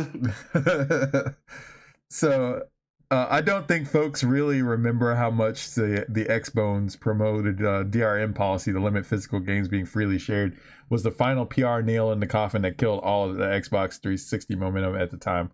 By the time Xbox One released, like consoles can absolutely flop with enough mistakes, and that's the point. Like the Xbox One, it was the lead up to the Xbox One, the Don Matrick era, where the last gasp of the Don Matrick era. Like my man, like legitimately got up on stage, and the first thing, because I remember that E3 was rough. It was like Nintendo was over here talking about like we got games, we got all this other shit, we got games, we got all this other shit, and then got Chinese pussy, we got well, there's that meme where it was like Sony was talking about like one thing. Yeah, Microsoft was talking about like we want to look at all these cable channels you can play on the Xbox One, and then it was Reggie Fils-Aime's like we got all the shit coming out, new Mario, new Metroid, blah blah blah. Like Santa Claus is in the back room giving out hand jobs. What's on your wish list? Nigga, we gonna fulfill it. Jenna Jameson, will you take Jenna Jack me at a discount? Yeah, you're moving like a Make-A-Wish kid. This nigga's dying. We're gonna give you everything you need. You dying to live, nigga. What do you want for your last wish, like Jimmy? I really like some pussy. Niggas looking at you like I want more wishes. Got a 15-year-old boy with leukemia. I really want some pussy before I go. I know you got them cameras. Bring in Jenna Jameson. I'll be dead in 5 minutes. It don't make me no difference. Well, it's 15 years old. You might as well just bring out Chasey Lane. Ooh. You make that shit work. That is unfortunate. You know what? I didn't think about that. I'm stealing that. Thank you. Mm-hmm. but yeah, that was the whole point. Like he came out and he was like, "Oh, look at all these! You can watch Netflix and cable on the Xbox One." You know what inspired that thought? That Roku bullshit. I don't know if you remember it on the GameCube era. The Rokus that were running through the GameCube shit. Oh, I didn't know. Yeah, well, I think the one thing that got me was the Netflix disc for the Wii, which apparently I still have mine, and that shit's worth like tons of money. We want to believe that this was all a fever dream, but it was unfortunately. Yeah, that being able to play Netflix on your console and having your console was a mover. Yeah, having your console be on the internet was one thing, but being able to like watch, we can watch movies on here. We don't have to just do one thing. I was like, nigga, playing console. My PS2 on the fucking internet was like a game changer. I'm over here in fucking leg traction and shit, playing Resident Evil Outbreak 2 with a nigga, and this nigga's looking at it was like a cinematic. I still remember that moment to this day. This nigga, he turned and we were fucked and we almost lost. This nigga he walked it back. He used the last of his control. He's like, I'm not going to do anything. I'm just going to go back in there and just die with everybody else. I was like, man, niggas really are out here just living like the GOAT. Yeah. It's like, well, I think the start of this whole shit, and this is kind of the thing that really put everything in motion. Yeah, that's fine. The thing that really put the shit in motion was the fact that, once we put like DVD players and CD players and stuff like that in as secondary functionality for consoles, that led us down the road that led to what was going to happen. Don Matrick he was ahead of the game, but he put himself up front in a time period where he fucked himself on the back end of that. Like now, everybody wants to do the same thing. So I guess he was ahead of his time, even though he failed miserably in the time that he tried it. But here we are. So here's another thing or whatever. So Xbox One DRM restrictions dropped after gamer outcry. This is the full article here. Don't remind me that this is not a paywall. This is a 30-year-old goddamn article. Microsoft has sensationally abandoned its controversial plans to restrict the sharing of Xbox One games. It has also removed the daily online authentication requirements for its forthcoming console. So it got so bad that they had to walk that shit back entirely. In a statement released on the Xbox website on Wednesday, Don Matrick, the president of Microsoft's interactive entertainment business, wrote that the company had listened to candid feedback from gamers before listing the changes in its explanation. It reads, "You told us how much you love the flexibility you have today with the games delivered on disc. The ability to lend, share, and resell those games at your discretion is of incredible importance to you. Also important to you is the freedom to play offline for any length of time anywhere in the world. When the new console is released in November, there will be no need to authenticate the system online every 24 hours, a requirement that was thought to have been introduced as a digital rights management measure. According to the statement, after a one-time system setup with a new Xbox One, you can play any disc-based game without ever connecting online again." I'm sorry, I'm drinking water as I do this. My voice is starting to go. Furthermore, plans to restrict the sales of pre-owned games as well as the sharing of games among friends has also been canceled. There will now be no limits on gifting, reselling, sharing, or renting Xbox One game titles. In addition to the reversals, Microsoft is also removing regional locks on Xbox One games, which means titles bought in one global territory will work in all others. This follows a huge backlash against Microsoft, which began when the company first revealed the Xbox One console at a press conference in May. The company representatives explained to journalists that all Xbox One games would need to be fully installed into your systems before play, and that each copy would then be watermarked to its owner. Attempts to then sell on or give away the box copy of the game will be controlled by Microsoft. Although the details have always been ambiguous, it appeared that the company would work with selected retail partners for the sale of pre-owned titles, and that publishers may have the opportunity to charge purchasers of secondhand discs for the right to play. So that was the thing they were trying to push initially. And this is basically in response to GameStop existing and GameStop actually making tons of revenue off of the secondhand gaming market. This was the anti-consumer shit I was talking about. The niggas are just falling for. They've been trying to move GameStop out of the equation for years. Yes, yeah, and this is just another aspect of that. Sony actually said that themselves that they want an increased revenue. They want the full control over the sales that they're getting from their games, instead of actually like cutting between retailers or anybody else. That makes sense. That's why they've been trying to steal back the market share for years. That and the thing I just talked about earlier, where they're being embarrassed by fucking pretty much by everybody because their games are absolute dog shit, and they don't like the idea that like the market can make fun of them by just not purchasing their games to the point where nobody picks it up. Well, yeah, that's the point. Is like somebody actually I was looking over some tweets and somebody said legitimately, he was like, "Well, name one really definitive game from this generation on the PlayStation end." I was like, well, like, damn, it's like you kind of when it comes to like the usual suspects, like I guess you could say Horizon Zero Dawn or whatever, or The Last of Us or whatever, but like when it comes down to it, there really isn't that many games that were that notable during this console generation. Astrobot, maybe. Yeah, you might be able to say Astrobot. Okay, I'm gonna say this again. I brought this up on multiple occasions because you know how I feel about the international studio, but you have to remember, Team Asobi was the last remnant of the Japanese team for Sony, and they knocked it out of the park doing something so simple as just saying, "Hey, remember all the good days." Well, that's the other problem that I have, especially with PlayStation. It's what type of genres do you really have? You have a lot of action games, you have a lot of narrative games, whatever. Like Astrobot's probably the only platformer I've seen in like what 10, 15 years since Sly Cooper. Yeah, it's like there used to be genres for everybody. That's the whole reason why the PlayStation 1 and PlayStation 2 era were the best eras for that company. I love the PlayStation 1 era because it had a whole bunch of like just off the cuff random shit that like I could play Jumping Flash, or I could play like Intelligence Cube, or I could go and play fighting games because there's a bunch of fighting games that were on the PlayStation 1.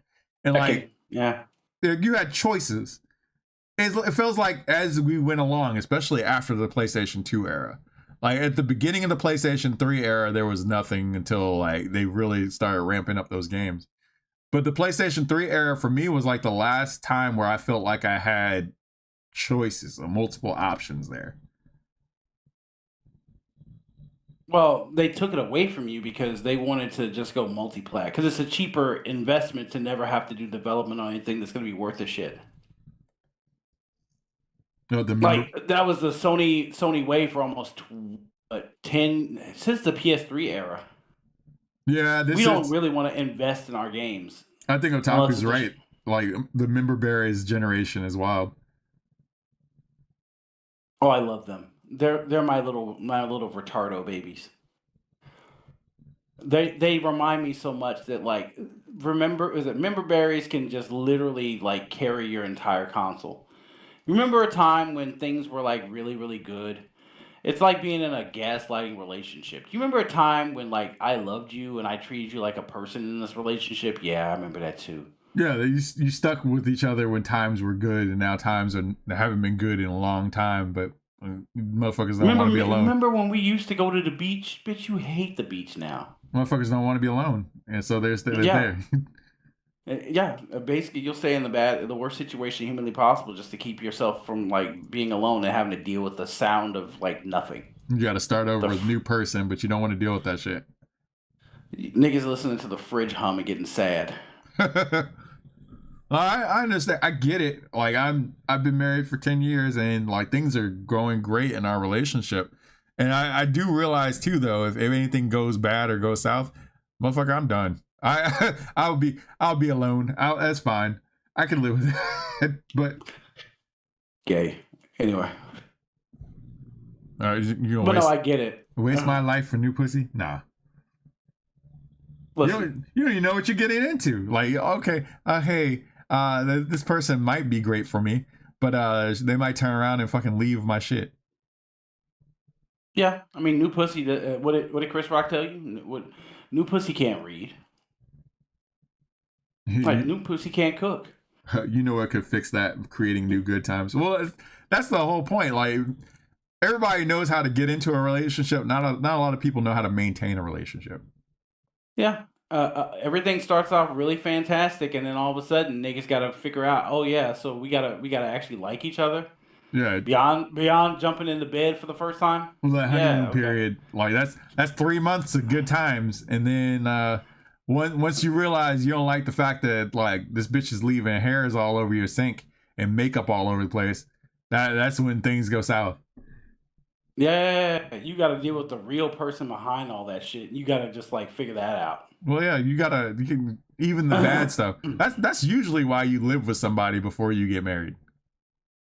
Niggas over here having good times. Leave your cares behind. Yeah, that's what happens. Not getting hassled, not getting hustled. Until you realize you getting fucked. But yeah, this is a backlash. This was a backlash that caused them to actually change their whole persona. And this is the whole point. Like, you can't do anything about it. Like, you're the reason why this shit happened, but you can't do anything to change that. You just gotta suck it up and deal with it. That's the most defeatist faggot bullshit I've ever heard in my entire life. And we're about 3 hours in, so I guess I could say that. But it's like a homoerotic fan fiction. It's just like everybody else's fault but mine. Why don't you be the man around here? Why don't you be the man, nigga? Like, if you really feel that type of way about it, then do something about it. Soft. SWAFT, soft. T. Mm-hmm. Sony. I'm just sick and tired of everybody telling me that, well, somebody else has to come up with answers. Okay, well, why don't you? Because they never have answers. They never have answers. They just want to buck dance to the fact that, like, it can't be like it used to be. It always has to be somebody else's fucking problem to deal with. You don't like how things are, but you won't lift a goddamn finger to fix it. Well, of course not. Because fixing things means that I have to actually get my hands dirty and take responsibility for things. And if I don't take responsibility for things, it's not my problem. I don't like how society. Well, I mean, it's the same thing that goes on like in places like California. Like, I don't like the fact that like everything is fucking locked up behind plexiglass. But I won't stop. I won't fight my community for stealing. Yeah. Nah. Yeah, we won't solve these fucking problems, and then you wonder why we're still stuck in the situations that we're in. Excuse me, motherfuckers are over here like just allowing shit to go down in the dumps. But then the moment somebody actually tries to do something about it, we just allow them to get fucked over. Like, look at the Spencer Pratt situation. This motherfucker, like, well, he knew that shit wasn't going to play out the way it's playing out. But the fact that he's staying in there and just fucking everybody's shit up, I have to commend that. Yeah. Like, he saw how it was all going to fall apart, and guess what? He said, okay, if you really want to let it go that way, cool. That's the point. So let's start. Let's talk about the aftermaths. What's going to happen from here on out and how things are going to turn out. And it's funny. There's a lot of irony that's here. There's a lot of dramatic irony. So Xbox is launching backwards compatibility for select games on PC starting today. Xbox backwards compatibility on the PC launches an early release, starting with 4 classic original Xbox games now playable on the PC and handhelds for the first time ever. So yeah, that's great. That's great. But and then this happened. Xbox has started testing the option to stream games for free with ads appearing at the start of each session. It stresses that users will be able to access the ad-free streaming through Game Pass. So now you get free games, but you have to actually deal with a whole bunch of ads. If you don't want the ads, you have to go through the paid service. So we're doing premiums again. Premiums are back, baby. Yes. YouTube Premium. It's like I gotta let this fucking process be the process and let it just like constantly keep like yelling at me to do stuff. Have you ever thought about having a Amazon television? Like, nigga, get the fuck out of my face. Well, I mean, the YouTube Premium shit pisses me off too, because it's like, yeah, the ads on YouTube, like if you use the YouTube app, the ads are fucking ridiculous. Like a whole bunch of shit that I would never buy in real life.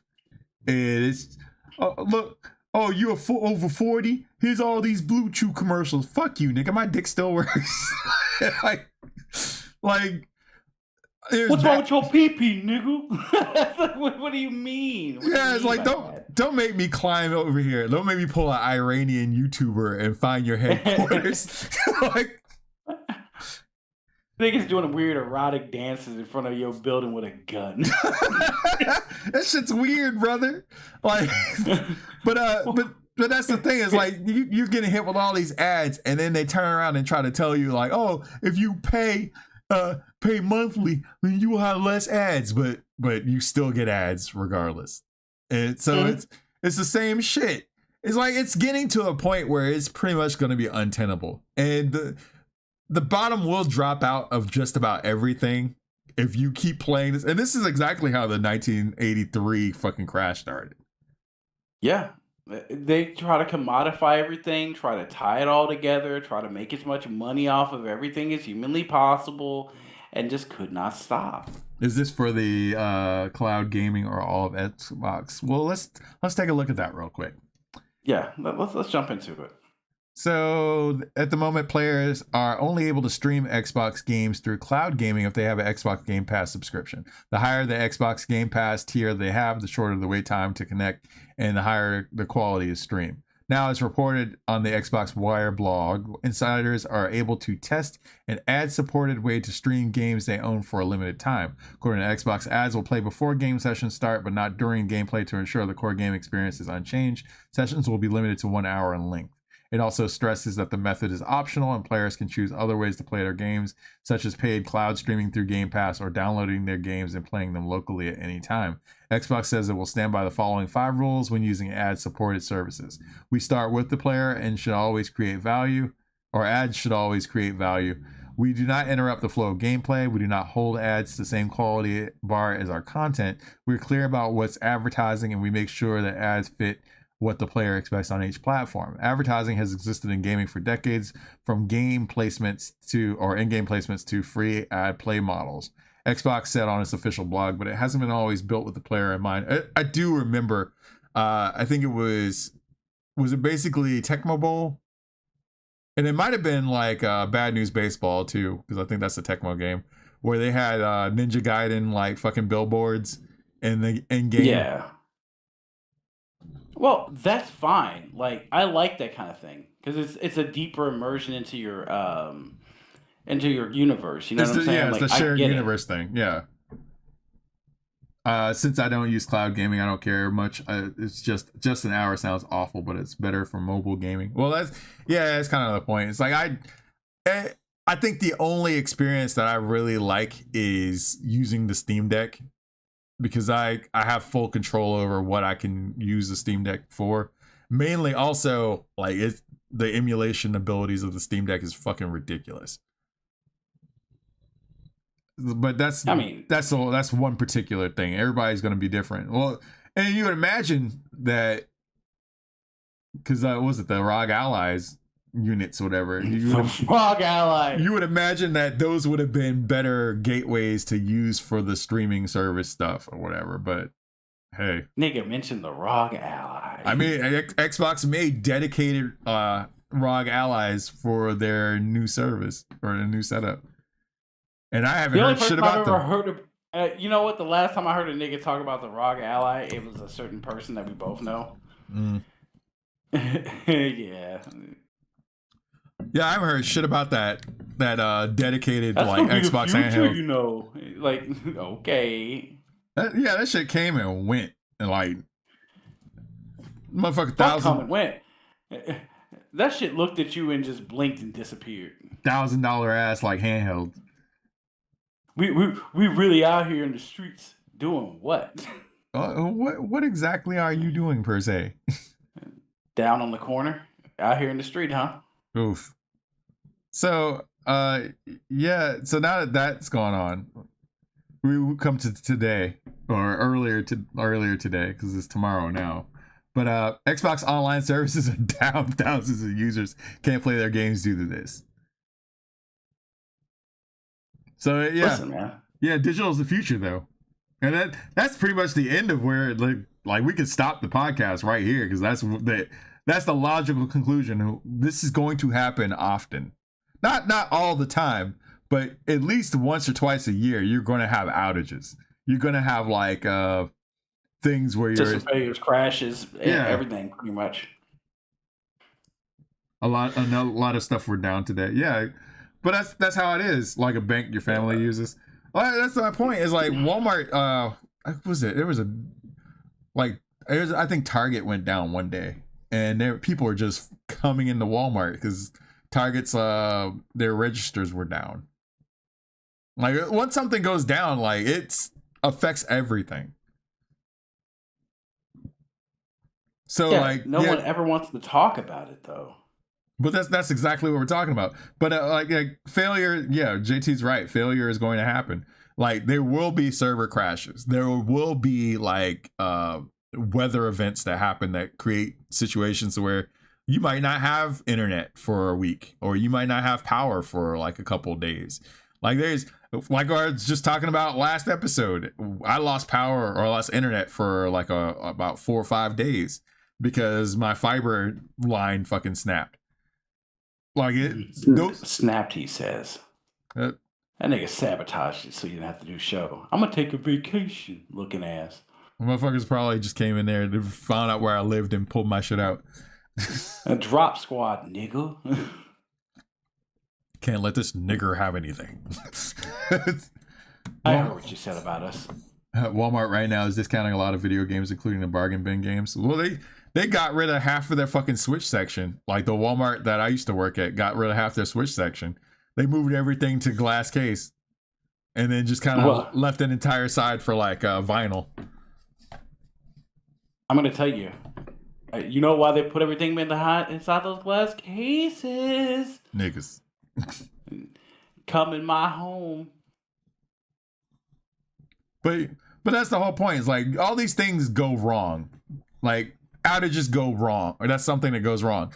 Weather events that causes power outages or internet outages go wrong. Like fucking hacking. Somebody, Lizard Squad, decides that they're going to try and make another attempt to hack the PlayStation Network, leaving people offline for like a week, like in the midst of like the holiday season. That's something that goes wrong. These are things that people plan for. But if we go into this all digital future, that's going to happen a lot, and people are basically going to be without, and you're just going to have to deal with this. Well, they already know that. I think that's like the known thing, is everybody's going to have to deal with it. Lizard Squad found his line. Oh, we heard what you nigger did. Turn him off. Turn him off. Yeah, you said that shit like, turn off the lights. Turn them off. Teddy Pendergrass. Teddy Pendergrass over here. just chilling. Just what? I saw what you did. Nigga, I came in your house. Like, nigga, you better leave. Did Teddy Pendergrass have that accident? Yes. Yeah, this nigga's in his wheelchair just like, turn it off. Like you turn off the legs. Niggas over here got that switch off from Lieutenant Dan. Teddy Pendergrass, you got new legs. Turn them off. This nigga got robot legs and a big ass like fucking like robot dick. Why gotta be 7 foot? nigga moving like Loveless in Wild Wild West. This nigga's over here got the Sky Williams movement. Like, why do you have to get the whole fucking block over here? My man's stamping out Will Smith and shit. I like to dip my feet in the Mississippi mud. Ass nigga. Oh, why you name that nigga's wife Mississippi Mud? Your feet, sir. Get to rubbing. Yes. But but yes, like these things, if we're going into an all digital future, if you're so headstrong into going into an all digital future, you have no qualms about doing this. You just want to go full tilt into this with no repercussions, no problems, no nothing. Here's the problem. When these things happen, what are you going to do for the customers? If you're just going to say, oh, hey, I'm sorry that happened, but we'll decide to give you like a free month of PlayStation Plus, whatever, that's only going to go so far. We've already been through this. You remember the fucking situation where we ended up all getting Helldivers? Because I don't know if you remember it, but when they ended up getting hacked and shit, they were like, yeah, you guys get a copy of Helldivers 2 for free. I'm like, who the fuck asked for that? Well, I mean, even the people that got fucked on the Helldivers 2 situation afterwards or whatever was like, well, I didn't ask for this shit. Well, they don't care about what people want. Again, this is the Google removing the don't be evil thing from their fucking charter. Yeah. But there's no cabal. There's no secret organization of people trying to ruin your shit. There's nobody trying to basically fuck you on these things. There's none of that exists. It's just there's no conspiracy or any of that stuff. It's just a bunch of guys, right? A bunch of guys. We're all dudes out here. Just remember, we're all dudes. Yeah, you're getting fucked 3 ways to Sunday. Motherfucker's over here just watching his wife get the Raquel Piper treatment, just getting piped down. Yeah, we're in a loving marriage and we've never been with anybody else. Okay, if you say so. Why does this nigga have herpes? If your wife didn't step out, how does she have herpes, my nigga? You living in an episode of House right now. Well, how did you get the herpes? I have to figure it out. We're going to figure this all out. Well, if you didn't have sex with your wife, how did you get herpes? Who did you have sex with? Apparently the maid makes house calls. Gay quips. Like, oh God, it shit irritates me. And I'm glad that we went through this episode and had this discussion because this is very cathartic. But the fact of the matter is you have a lot of people that are willing to lie for you for the sake of milady company. And then there's a lot of like retards that are out here doing it for fucking free. I've never seen men just suck dick for free like this. But then again, I've seen niggas. Listen, those holes at the bathrooms at the truck stops have to get filled by somebody. It can't all be Mexicans. Can they? I mean, all the jobs that the men don't want to do. Yeah, blowjobs. I get it. Yeah, Emerald Apple. I really love the full digital future where without an internet connection to the servers, you can't even freaking play the games. Why are people letting this happen to the degree that you really own nothing? Even the freaking console is just a paperweight without the internet. Well, here's the problem. This was supposed to be the alternative, and they made it a mainline thing. And the thing is that they saw the internet as a passing trend that they could use to like, kind of like Hollywood found out about like creepypastas. Oh yeah. Now you got a whole bunch of. Well, I mean, A24 did kind of renege on that and basically said like, yeah, we didn't mean to have this these other things copywritten, all these back rooms related things copywritten. So they. And that's probably just flowery bullshit. They probably thought they could get away with this shit till people actually push back, which is another lesson to be learned in that situation. Motherfuckers need to actually stand up and be counted and basically say that, no, we're not doing this shit. And the more people say that stuff, the more you get less bullshit being thrown in your face. But a lot of these, you got a lot of these saboteurs that exist in this whole ecosystem, especially on Twitter, especially on like YouTube and all these other places. A lot of these people are just here just to poison the well, to basically push a lot of the stuff that's or just turn all this stuff into a fucking prophecy. Well, if you're the first guy to get it wrong, here's the thing: everybody wants to be the first one, but they never want to be the one that gets it. They want to be first, but they don't want to be right, and that's where I have the biggest issue with some of this conversation. Is they don't ever want to be right; they just want to keep talking. Niggas just want to yap max. Well, if we just push everything forward, the people that we don't like will get hurt by it, and that's a lot of factoring in there too. I know that we already talked about the PR stuff with Circana and how Circana is like basically they're tied in with a whole lot of other companies and BlackRock and whatever. We've talked about that, but the fact of the matter is you have a lot of people that are just willing to sabotage shit because it hurts the people that they don't like. Well, the other thing that really kind of stands out, and this is the part that I love bringing up, is the fact that it's not about them even like getting it wrong. It's the fact that they want to get it wrong on purpose so that way they get the right people in the dragnet. And once those people get fucked over, what do we know about what is the old saying about like the truth? A lie will spread while the truth is putting its boots on. Yeah. And by the time people figure out that it's been out there. Have you ever seen those claims that niggas make on the internet and just go, yeah, this is a thing that's happening and it's wrong, but the views on that thing that was a lie is super high. It doesn't even matter anymore.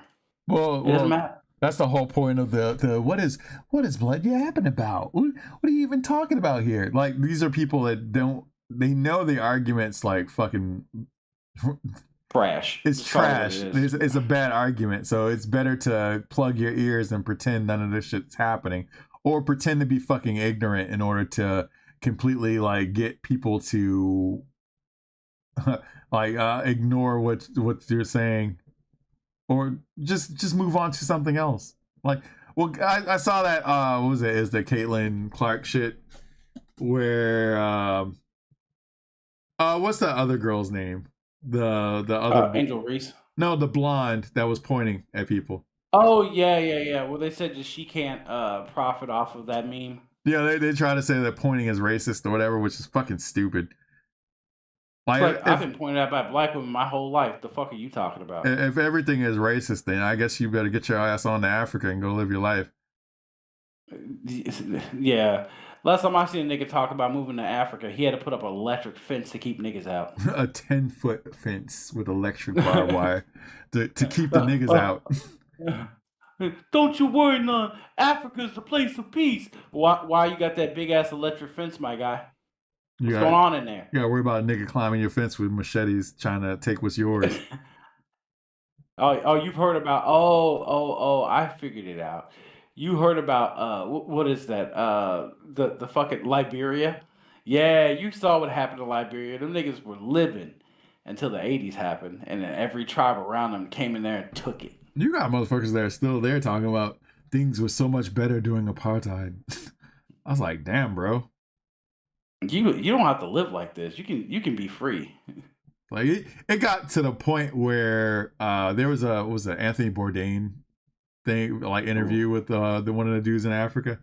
They basically reworded the subtitles because they didn't like the fact that he said that things were better during apartheid. Oh yeah, I remember that. I remember that now. Yeah. We don't want to talk about it. Yeah. Yeah. That's what happens. Yeah, it's like things are so tough. Just because progress is a thing doesn't necessarily mean that everything needs to progress. If something works, sometimes we should probably stick with that thing that works. Well, the idea that that's the fun part about progress is when people don't want to talk about how progress isn't progressing as well as it should. They want to talk about the victories they've had rather than like where the reality is. Or they'll try to change it up by pointing out something else that has absolutely nothing to do with it. Didn't the population of Zimbabwe go up? Nigga, we talking about the United States. What? Stay here. Don't go over there. Stay the fuck here. Well, yeah, the motherfucker that was like trying to like burn down the ice facility or whatever by throwing accelerant on the stairs or whatever and lighting it up. And I saw that video where they're talking about that. And then what about January 6th? Like, no, a motherfucker not even 2 days ago did this shit. Why are you bringing up something that happened 6 years ago? Today, we're talking about something that is happening today, right now. But why can't we talk about the thing I want to talk about that doesn't talk about the thing you want to talk about? Because it makes them look bad if they talk about the thing that's going on right now, as opposed to using January 6th as a fucking perpetual talking point. When you have one fucking example, and there's like 20 or 30 things that are going on that actually points out like there's flaws in your argument. But you go back to that one. It's like arguing with a woman. You fuck up once. Remember that time you were talking to that woman at the bar? Yeah, it's like, bitch, you just cheated on me 2 days ago. Why are we still talking about the bar shit? Why can't we talk about what you did just a couple of days ago? Yeah, the one fuck up that you did is greater than all of the fuck ups that happened that you didn't know about until recently. And when it comes down time to apologize, guess what we're going to do? Listen, we were both bad people for that period. Exactly, but that's how that is. That's how this works. Like if things go to the point where they're so bad to where Sony like has to basically either pivot or find a way to bring back physical games to make things work because like they shit the bed, they're gonna make it seem like it's a both of our faults thing. It was our fault for going down this route, and it's your fault for being mad at us and basically not giving us enough revenue. sometimes these data points are deceptive. Yeah. But nah. I mean, being basically gaslit by a corporation into basically capitulating to a corporation is crazy work. It's fucking crazy work. And the idea that I have to just go along with this shit and not basically pull the, oh, wait a minute, I can spend my money elsewhere card. It's just, I don't know. I don't fucking know. Give me 1 second. I gotta let the dog out. Oh, you go ahead and do that. Well, I mean, I'm pretty much done with this episode, so. Well, I'll put it this way. Watching in real time shit burn into the fucking ground, and I hope you're enjoying it. I hope you're watching the niggas over here cheering it on like the. You ever seen Independence Day? Since we're in the month of July, I want to remind people of that moment in Independence Day where the people are over here cheering for the aliens. Come on down, brother. We want to see you. Let's be friends.